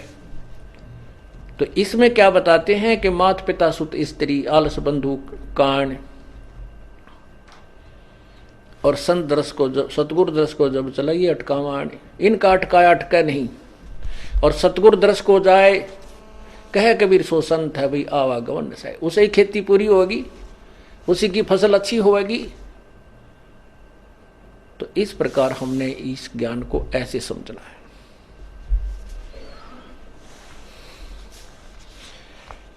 पति भरता बतियां करे, आन पुरुष मुख जोड़े। ओह साहेब बहुत रिसात है, वो पल में बैठे तोड़े। जैसे एक स्त्री अपने को किसी और पुरुष के साथ एक विशेष तरीके से बात करता हुआ कोई पति देख लेता है तो वो उसे अक्षुब्ध हो जाता है। तो ऐसे ही वही परमात्मा बताते हैं कि यदि तुम किसी और इष्ट के आगे पाछत है, किसी देवता तेनो मंगत मांगते देख लिए भगवान ने, क्यों तो अंतर्यामी है, तुरंत पकड़ जाएगा। पति भरता बतियां करे, आन पुरुष मुख जोड़े। साहेब बहुत रिसात है, वो पल में बैठे तोड़े। परमात्मा बहुत नाराज हो जाता है, गुस्सा हो जाता है, और ऐसे हम किसी इष्ट अन्य इष्ट से को याचना करते हैं आगे पाछे थे तो आपका कनेक्शन कट जाता है, पल में तोड़ देता है। वो तो अंतर्यामी है, उसका आगे छुपा ही नहीं सकते हम कुछ भी। पति भरता बतियां करे, आन पुरुष मुख जोड़े। साहेब बहुत रिसात है, वो पल में बैठे तोड़े। परमात्मा बहुत नाराज हो जाता है, गुस्सा हो जाता है, और ऐसे हम किसी इष्ट अन्य इष्ट से को याचना करते हैं आगे पाछे थे तो आपका कनेक्शन कट जाता है, पल में तोड़ देता है। वो तो अंतर्यामी है, उसका आगे छुपा ही नहीं सकते हम कुछ भी।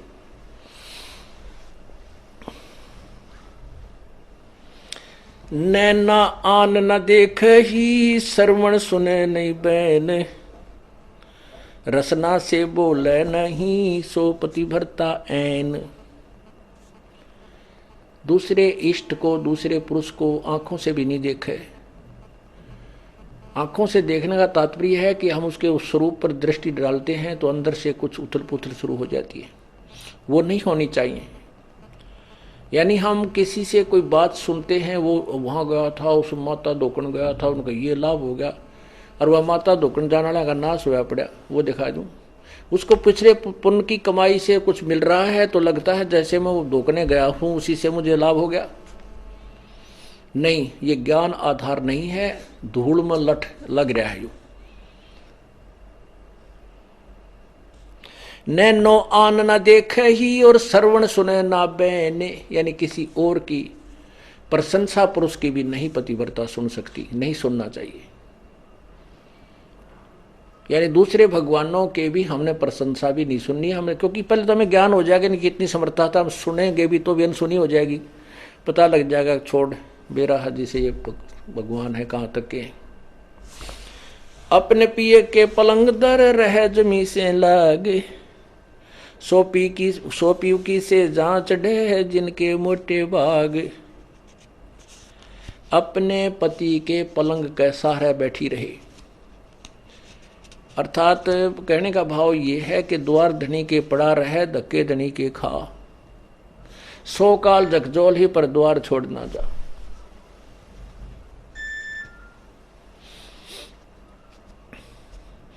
अब कैसे बताते हैं, जैसे परमात्मा रुष्ट हो गया, पल में बैठे तोड़े, तो फिर उसके लिए क्या बताते हैं कि अपने पति के पलंग दर रह जमी से लाग, यानी 100 पर माफी मांगे और अपनी गलती को स्वीकार करे। या अर्थात हम केवल अपने परमात्मा कबीर जी के ही चरणों में दोबारा आ जाएं, जैसे गलती होगी क्षमायाचना करवा ले करे और अपना उपदेश दोबारा पा ले। और फिर उसने, उस व्यक्ति ने और उस बहन, उस आत्मा को अधिक प्रयत्न और अधिक जो है विश्वास पैदा कराना पड़ेगा भगवान में, तब उसकी सुनाई शुरू होती है।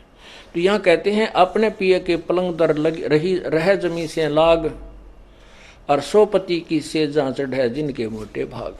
वही परमात्मा के सुख को प्राप्त कर सकेंगी वो आत्माएं। पति भरता और सुहेलड़ी, सेवन अधिक अपार। पति भरता भाव नहीं, ये चूम चटक श्रृंगारे।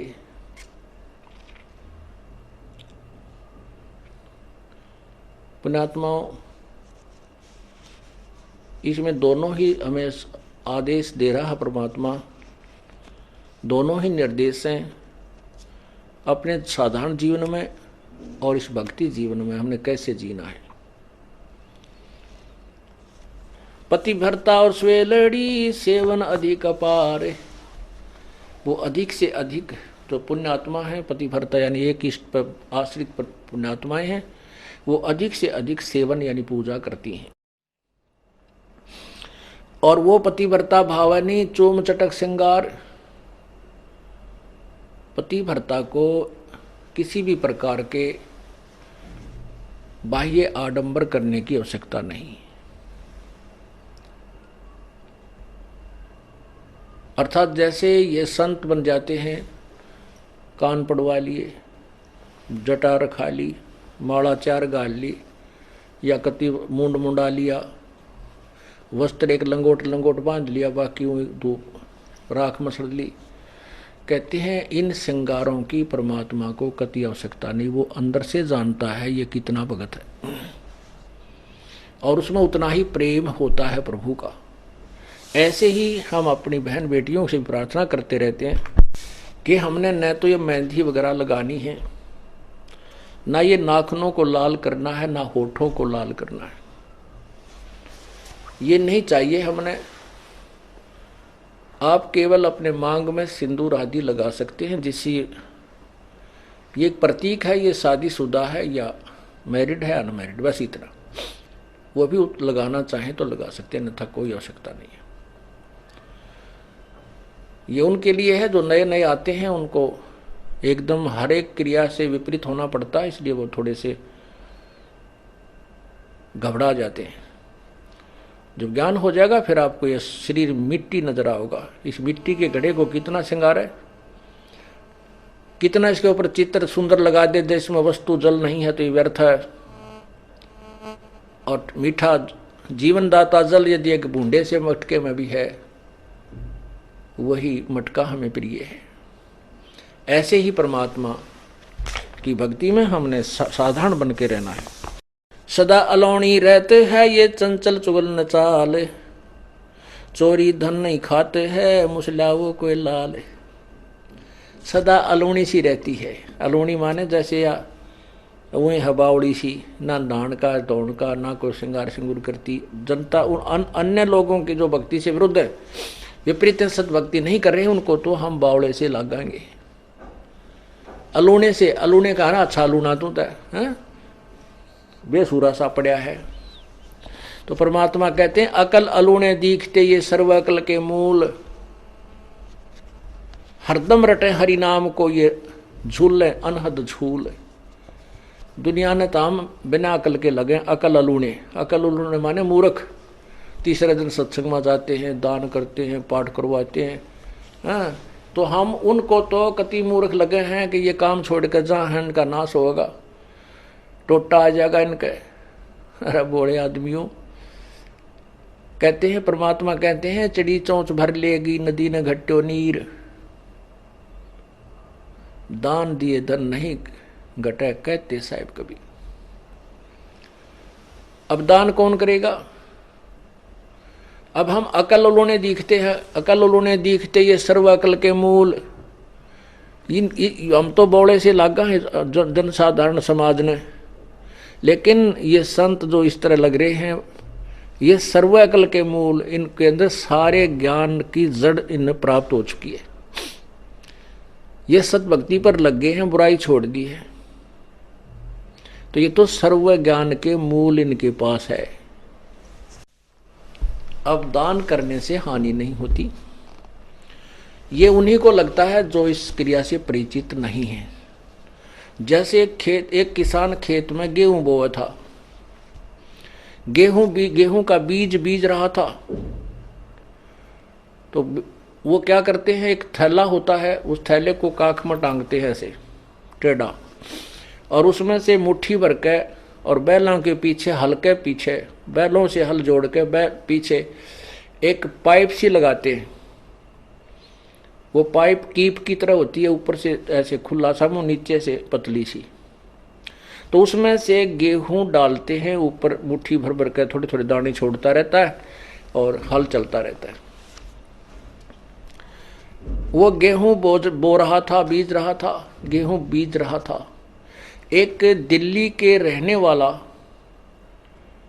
उसकी नौकरी लगी रूरल क्षेत्र में, देहाती क्षेत्र में, और वो पहली बार उस गांव में गया अपनी सेवार्थ।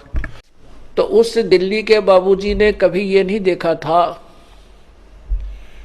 उसको ये मालूम नहीं था कि ये गेहूं बोए के ऊपर है। उसने तो अपने उसमें ठेकों में, अपने जो उनमें जो बुखारियों के अंदर गेहूं देखे थे, जो मोल ला कर डाल दिया करते और आटा पीस कर रोटी बना लिया करते, खा लिया करते। वो 30 साल का हो गया था, 25 साल का। तो उसने ये ही नहीं पता था गेहूं कैसे प्रोडक्ट होता है, कैसे ये बीजा जाता है, गेहूं कैसे बनता है। तो उस व्यक्ति ने जब देखा कि गेहूं को एक व्यक्ति उस पाइप का महक है और उसमें डालता जा रहा है मिट्टी में, उसने 1-2 चक्कर किसान ने काटे, तब तक तो वो खड़ा रहा, देखता रहा। फिर उस किसान ने क्या किया कि वो गेहूं जो अलग रखे हुए थे एक बोरी में, उसमें से फिर थैला ठोक्या जो काख में टांग रखा था और फिर चल पड़ा। तब उसने कहा, उस आदमी को पक्का हो गया कि ये आदमी तो मूर्ख है। उस दिल्ली वाले ने किसान के विषय में उसके ने सोचा कि तो मूर्ख आदमी है, गेहूं ये तो खाने की वस्तु है और इसको यो मिट्टी में डाल रहा है, अच्छा पागल है, इसको समझाता हूं। तो वो किसान को कहने लगा, बाबूजी कि अरे भोले भाई बात सुन। कहा भाई, हाँ जी बाबूजी बोलो क्या बात है। तू ये क्या कर रहा है, तुझे पता है देश में पहले ही खाद्य सामग्री का बहुत अभाव है और आप इसको मिट्टी में मिला रहे हो गेहूं को, ये तो बहुत कीमती चीज है, इससे रोटी बनती है, आटा बनता है, तो क्यों इसको खराब कर रहा है, तेरी अकल खराब है क्या। उसने किसान ने सोचा ये बोतड़ू कितना आ गया, देख मुझे शिक्षा दे रहा है। वो कहने लगा, बाबूजी मैं बर्बाद नहीं कर रहा, ये गेहूं जो मिट्टी में डालूंगा ये मुझे आबाद करेगा। काफी देर वार्तालाप होती रही। अब किसान उस मूर्ख के कहने तो थोड़ा ही उसे अपने प्रोसीजर को छोड़ देगा। फिर वो किसान कैसा, चाहे इसे ऐसे 100 मिले उसने दिन में गए। तो उसको समझाया कि ये आज जो मैं गेहूं इस मिट्टी में डाल रहा हूं, 1 एकड़ जमीन में 40 किलो बीज डालूंगा और ये 50-60 मन हो जाएंगे, 60-65 मन होंगे। आज मैं सिर पे रख कर लाया हूं इस बीज को, आज मैं सिर पे रख कर लाया हूं ये 40 किलो वजन को, और फिर इसको ट्रैक्टर की ट्राली भर कर ले जाऊंगा, गाड़ियों से ढोऊंगा, इतना इतना हो जाएगा। लेकिन उसके हलक में नहीं उतरी यह बात, उसके गले नहीं उतरी बाबूजी का कि देख कोई बात करता है, ये मेरे सामने मिट्टी में डाल रहा है, ये कैसे हो सकता है। फिर उसने बताया कि तुम आइए अप्रैल में, बैसाख में आना, फिर देखना, चैत बैसाख में। उसके तो वो फिर पहुंच गया, उसने जाकर देखा कि वो खेती हरी, वो तो जो ना, उसने तो उसको घास समझा था कि घास से भरा हुआ है पूरा एकड़। तो उसने फिर समझाया कि देखो मैंने एक दाना डाला, एक दाने का गुच्छा बन गया, 4-5 पौधे बने और प्रत्येक पौधे में बाली लगी है और एक बाली में 50-60 गेहूं हैं। उसने ऐसे मसल के दिखाया। तब उस बाबूजी की संतुष्टि हुई। तो नात्माओं, ऐसे ही आज आप जो ये किसान हो गए हो इस भक्ति रूपी मार्ग के, या खेती आप बो चुके हो और उनके कहने से आप नहीं मान सकते, वो हमें मूर्ख कहेंगे, हमें वो अनजान दिखाई देंगे। कहते हैं परमात्मा कहते हैं अकल अलूणे दिखते ये सर्व अकल के मूल। वो किसान उसने अकल अलूणा दिखा था, लेकिन वो पूर्ण सर्व अकल का मूल था, उसको पूर्ण ज्ञान था ये कि इसके बिना गुजारा नहीं हो सकता। आज जो आप किस किराया भी देते हो यहां से वहां तक आने और जाने का, ये आप जनसाधारण को बर्बाद होता दिखा है, लेकिन आपको ये आबाद करेगा वो किसान वाला गेहूं ही समझो जो मिट्टी में डाला जा रहा है। और यहां आकर के आप दान पुण्य करते हो, ये भी आपका बीज है और यही आपको आबाद करेगा। धर्म तो धसके नहीं धसके तीनों लोक, और खैर आए तुम्हें खैर है कीजे आत्म भोग। धर्म बिना धापे नहीं ये प्राणी प्रपंच, आस बिरानी क्यों रत्न दिया हो तो संच। एक तो इंसान है गाड़ियों में चलता है, मोटर कार ले रखी है। एक इंसान है हेलीकॉप्टर लिए फिर रहा है। एक इंसान है जनसाधारण है, वो अपनी बढ़िया मकान बनाकर रोटी गुजारा कर रहा है, ठीक है। एक इंसान है कि कागज चुगता फिर रहा है, फटे पुराने कपड़े हैं। एक इंसान से दियो भाई दिए बाबा दिए बाबा। अब बाबा कितना देगा, 10 पैसे दिखाओ बाबा। परमात्मा कहते हैं कि देते को हर देते है जहां तहां से आन, और नहीं दिया वो मांगते फिर परमात्मा सुने नहीं कान।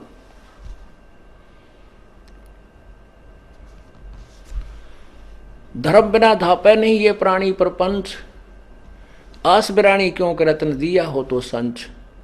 यदि पहले दान किया तो आज मिलेगा, अन्यथा चाहे सिर पटक ले, चाहे कितने किसी प्रकार की तू अन्य साधना कर ले। हाँ, ये मान लीजिए तेरे भाग्य में नहीं है, पूर्व में दान नहीं कर पाया, तो अब आपको तरीका बताया जा रहा है, ऐसे कीजिए। प्रमाण है कि जैसे द्रौपदी ने उसी जन्म में एक अंधे महात्मा को एक बिल्हाता अर्थात 8-9 इंच का एक कपड़ा लंगोट टाइप कोपीन टाइप बनाकर पाड़ के दिया था। यानी वैसे तो उसने लगभग सारी साड़ी पाड़ कर डाल दी थी नदी में। अंधा महात्मा था, हाथ नहीं लग गया, वह एक लकड़ी का लपेट कर उसके हाथ का लगा दी। अर्थात उस इतने के कपड़े का दान का इसी जन्म में भी परमात्मा ने उसको लाभ दे दिया, क्योंकि वो सुपात्र को दान किया गया था। वो परमात्मा कहता है कि जो जन मेरी शरण है ताका हूं मैं दास, गेल गेल ला गया फिरूं जब तक धरती आकाश। ये द्रौपदी कौन थी? ये दुर्गा का अवतार थी। अवतार 2 प्रकार के होते हैं, एक तो उस वही आत्मा आती है, एक उस आत्मा के वहां लोक की उसकी प्रिय आत्मा को वो अपने कार्य को के लिए भेज देती है। तो द्रौपदी उसकी प्रिय आत्माओं में से थी, और वो पहले भी सतयुग त्रेता द्वापर में भी त्रेता में भी जन्म हुए हैं उसके। तो उस समय परमात्मा आए हैं, उनको पहले भी सतभक्ति पर लगाने की चेष्टा की है, पर हम बीच में छोड़ छाड़ जाते हैं। उसी के लिए परमात्मा ने आकर के फिर उस दरिया में एक अंधे महात्मा का रोल किया।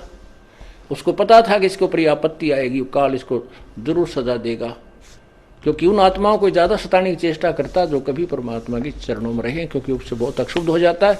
लेकिन वो परमात्मा यदि हम सच्चे दिल से उसको पुकार रहे हैं, और दूर होने का कारण 2 होते हैं, एक तो गुरुद्रोही होकर हो, उसकी कहीं सुनवाई नहीं होगी। एक वैसे ही अनजानपने में गफलत में रह जावे, ना कर पावे, उसके लिए साथ परमात्मा फिर भी रहता है। लेकिन बिरान माटी बढ़ गई तो द्रौपदी के उसी जन्म के किए हुए पुण्य का भी मालिक ने प्रतिफल दिला दिया। तो ऐसे जो आपसे पुण्य कराए जा रहे हैं, ये पूर्व जन्म में आपके पुण्य नहीं है, इसलिए तो अब बिरान माटी हो रही है आपकी। अब इसी जन्म आपको दे करके परमात्मा तुरंत राहत दे रहा है, और साथ में अपने कोटे से भी आपको दे रहा है। ये समर्थ है, ये पूर्ण परमात्मा है। तो क्या बताते हैं? गरीब सदा अलोनी रहते हैं, वो चंचल चुगन चाले। सच्ची आत्मा जो पुण्य आत्मा होती हैं वो, अर्थात वो पतिव्रता आत्मा, और चोरी धन नहीं खाते हैं, मुसला वो जो एक लाल है। जो सच्चा भक्त होता है उसके घर में कोई चोरी करके न, पति या बेटा या कोई बेटी कोई भी ऐसा धन लिया हुआ कभी स्वीकार नहीं करती, फेंक देती है कि ले जाए, इसने आता, नाश हो जाएगा अपने घर का, भक्ति बिगड़ जाएगी।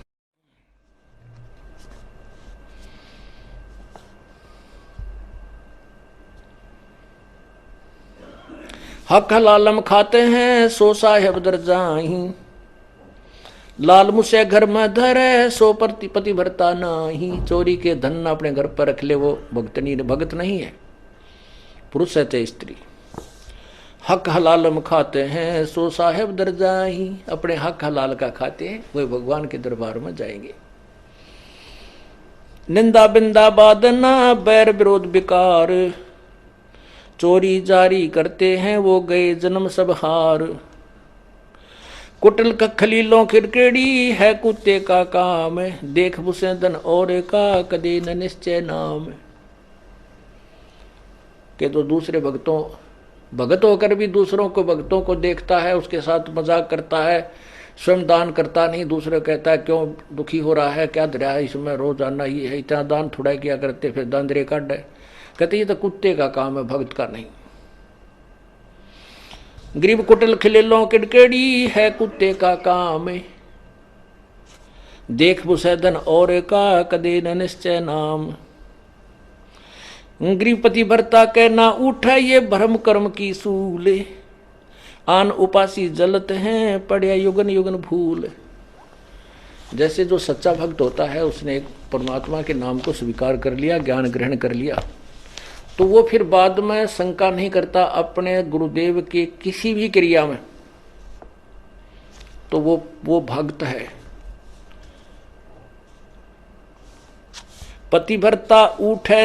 पतिभरता के ना उठे ये भरम कर्म की सूल, यानी उसके अंदर ये कांटा सा नहीं चुभता कि ऐसा नहीं करना चाहिए था, गुरुजी ने ऐसा कैसे कह दिया, ऐसा नहीं हो सकता, ये नहीं करना चाहिए था, ऐसा हो गया, फलान हो गया। कहते वो पतिव्रता यानी वो भक्त नहीं है।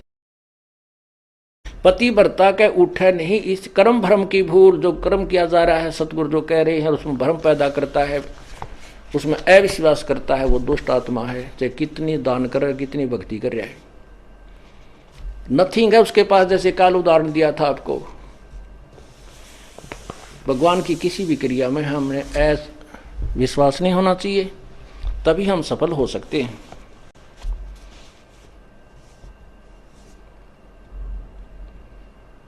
अब जैसे परमात्मा ने लीला की थी, एक गणिका को एक बेटी थी जो वैसा प्रसिद्ध थी, लेकिन बाद में वो अपने कर्म धर्म को सुधार चुकी थी, प्रभु के चरणों में अधिक लगती थी। क्योंकि जिसने अपने पाप पिछले दिखते हैं वो ज्यादा निकट आता संतों के, और वो नकली भक्तों को सुहाई नहीं। गुरु जी ऐसे नहीं करना चाहिए, गुरु जी ने यहाँ नहीं बिठानी थी, ये वह लड़की बदनाम है, संगत बदनाम हो जाएगी, आश्रम बदनाम हो जाएगा, ऐसा नहीं करना चाहिए। तो ये शिक्षा जो हम देते हैं गुरु जी के, तो हम दुष्ट आत्मा हैं। संत की क्रिया को यदि हम समझ जाएं तो फिर हम मन संत हो गए। फिर यहाँ स्टूडेंट बनकर बैठने की क्या जरूरत है तुम्हारी। पुण्यात्माओं, जो भी आप बुद्धिमान ये हो जाओगे, नहीं हो तो धीरे धीरे परमात्मा बहुत झटके देगा, तो हम तभी वहां पार होंगे। कहते हैं कच्चा हीरा कर्च हो और नहीं सह घन भार, ऐसा यो मन हो रहा वहां लेखा ले दर करतार। हीरे को परखने की एक सिंपल एक विधि है, उसको ऐरण पर रख देते हैं, नीचे लोहे के प्लेट पर बहुत बड़ी भार है, एक मूसल सा होता है, और ऊपर से उसके घंट ठोकते हैं। यदि वो खरोंच हो जाती है उस हीरे के, तो वो कच्चा हीरा एक आने का नहीं, और वो जो का त्यों है उसके निशान भी नहीं बनता है, तो वो पक्का हीरा है, उसी की कीमत है। तो यहाँ परमात्मा कहते हैं कि कच्चा हीरा कर्च होए, कच्चा भक्त फिसट जाएगा। ये क्या हो गया, ऐसा नहीं करना चाहिए था गुरु जी ने, ऐसा नहीं होना चाहिए था, वहाँ पर कैसे हो गया। अरे पशु, आज तक तूने ये सीखा इतने ज्ञान में। तो परमात्मा कहते हैं कच्चा हीरा कर्च हो नहीं सह घन भार घन मार, ऐसा यो मन हो रहे तो लेखा लेकर तार। पक्का हीरा बनोगे तो कीमत है, कच्चे की कितनी।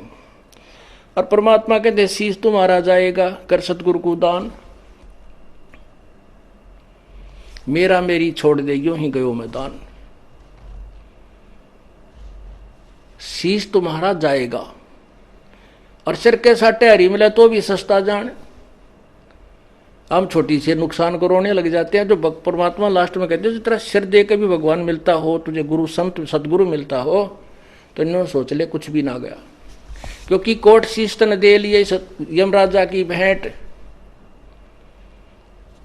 और एक शीश देकर देख ले अपने सतगुरु जी की भेंट।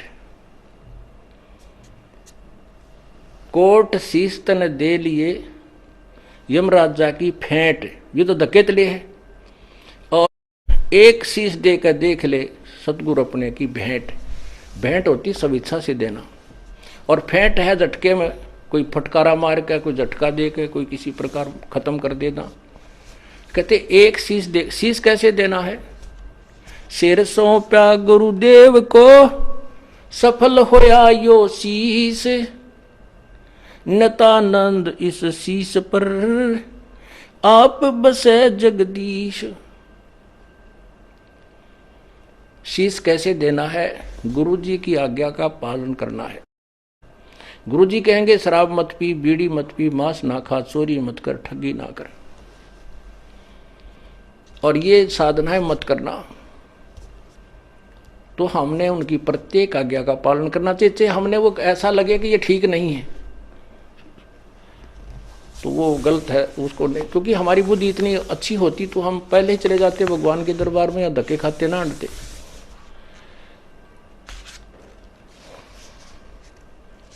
तो इस प्रकार हमने साधना को सच्चे दिल से करना है। अब सिर कैसे सौंपना होता है?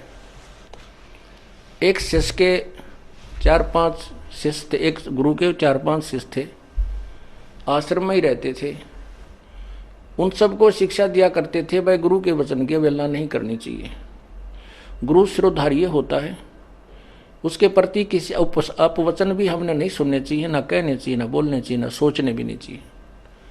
एक दिन गुरुदेव ने कहा कि भाई आ जाओ बच्चों, बैठो मेरे पास। पहले तो शिक्षा दी कि भाई गुरु परमात्मा से भी बढ़कर माना गया है, और गुरु को भगवान समझकर ही उसकी आदेश का पालन और उसके साथ रहना होता है, जिससे हम सफल हो सकते हैं। क्योंकि यदि हमारे सामने गुरु जी भगवान आ जाए तो क्या हम उसके साथ दुर्व्यवहार कर सकते हैं? क्या हम उसकी आज्ञा का अवहेलना कर सकते हैं? नहीं जी, नहीं जी, नहीं, कभी नहीं कर सकते। अच्छा ठीक है।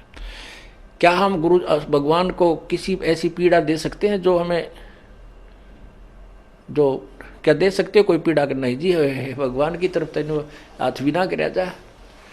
तो कुछ देर के बाद वो गुरु जी कहता भी मेरी आज्ञा है कि तुम 5-5 जूते मेरे सिर में लगाओ। आप सभी 5-5 जूते निकालो अपने और मेरे सिर में मारो। अब सब शतब्द हो गए कि एक तरफ तो गुरु भगवान होता है, दूसरी तरफ उसकी आज्ञा का पालन, वो भी उल्लंघन। अगर नहीं मारेंगे तो हम। तब एक भक्त ने काफी देर के बाद अपना जूता निकाला और गुरु जी के चरणों के निकट जाकर के अपने सिर में 5 मारे। संत जी ने कहा बेटा डांडी मत मारे, तेरे सिर में नहीं कहा, मैंने मेरे सिर में कहा है। तब उसने कहा गुरुदेव ये दास का शीश भी तो आप ही का तो है, आपके शीश पे मार रहा हूं। तब उसको सीने से लगा लिया। धन है बेटा, बुद्धि भी चाहिए थोड़ी सी इस भक्ति मार्ग में। अकलबंद एक घना, बिना अकल क्या लख।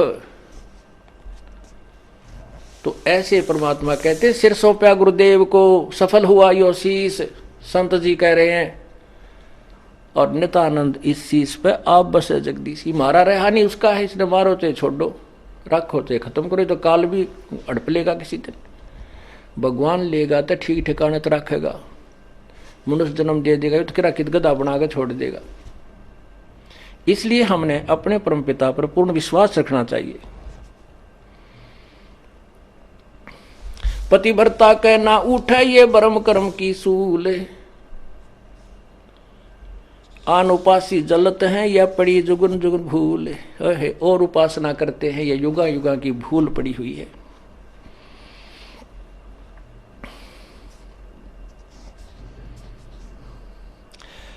पतिव्रता बर पाइया पार ब्रह्म सासकंत, सब जग आन उपास है पतिव्रता है संत।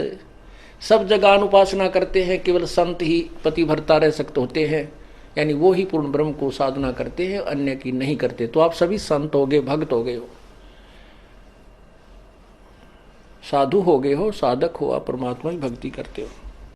गरीब संत सही पतिभरता है, अडिग अधिक विश्वास, तन मन धन सब अर्पण ही, जिनकी हो क्यों हास। उसकी हंसी उनका मजाक नहीं बनेगा, परमात्मा उनको बहुत सहारा देगा।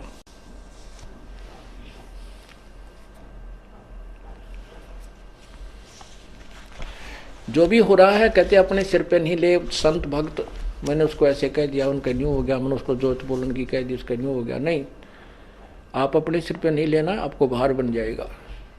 राम करे सो होते हैं, अपने सर नहीं ले, अपने सर जो लेवेंगे वहां मुगदर पड़ेंगे, मोगरे लागेंगे उनके। साहिब से सब होता है, बंदे से कुछ ना ही। वो राई से पर्वत कर दे और पर्वत से फिर राई। आपने देखा एक रोथा कांड, राई का पहाड़ बना दिया दुनिया ने, लेकिन उस सतगुरु के हुक्म बिना नहीं हो सकता था। अब उस पहाड़ को ये राई बना दिया। हम ज्यों के त्यों हैं और बकवाद करनी फिट्टे मुंह होते जा रहे। अब वो माथे हाथ मार कर रो रहे हैं कि अब भी उनकी तो ऐसी संगत बढ़ रही है, डटे नहीं डट रहे। तो जनसाधारण को ये विश्वास होता जा रहा है कि इनको सचमुच इनके साथ अन्याय किया गया। नहीं तो ऐसी बुराई सुनकर तो यहाँ झांका भी कोई नहीं, घर के भी दूर भाग जाए, घर वाले भी, रिश्तेदार भी भाग जाए। और ये मेरे बच्चे उमंग उमंग कर आ रहे हैं, क्योंकि ये सत्य से परिचित हैं। इनको वो सुख दिया जो धरती पर कोई दे नहीं सकता।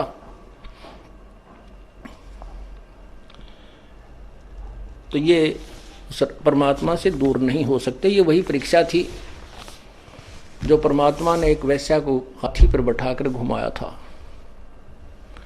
नकली थे वह सब, भाग भूग गए 64 लाख के 64 लाख, क्योंकि उस समय अशिक्षा थी, शिक्षित नहीं थे।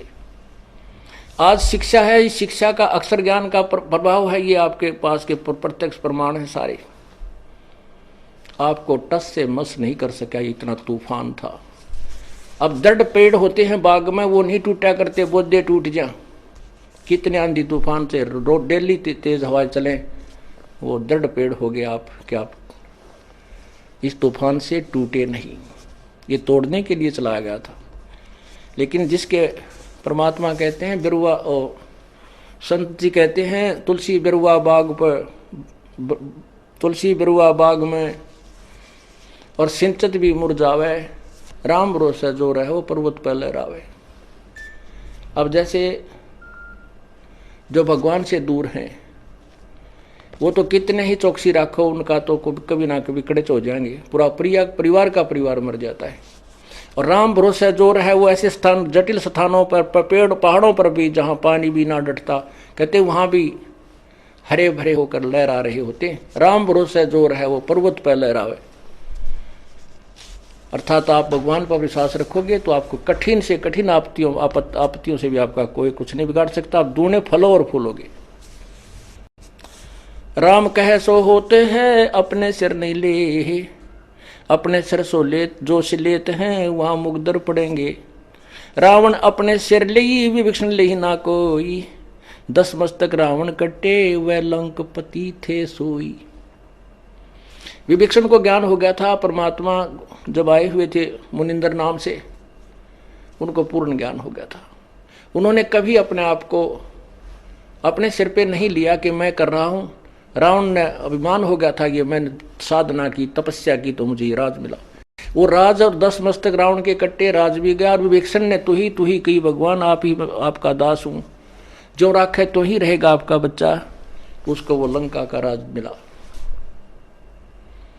तो ऐसे पुण्यात्माओं हमने इस मार्ग को समझना है, परमात्मा विश्वास रखना है। बोलो सतगुरुदेव की जय।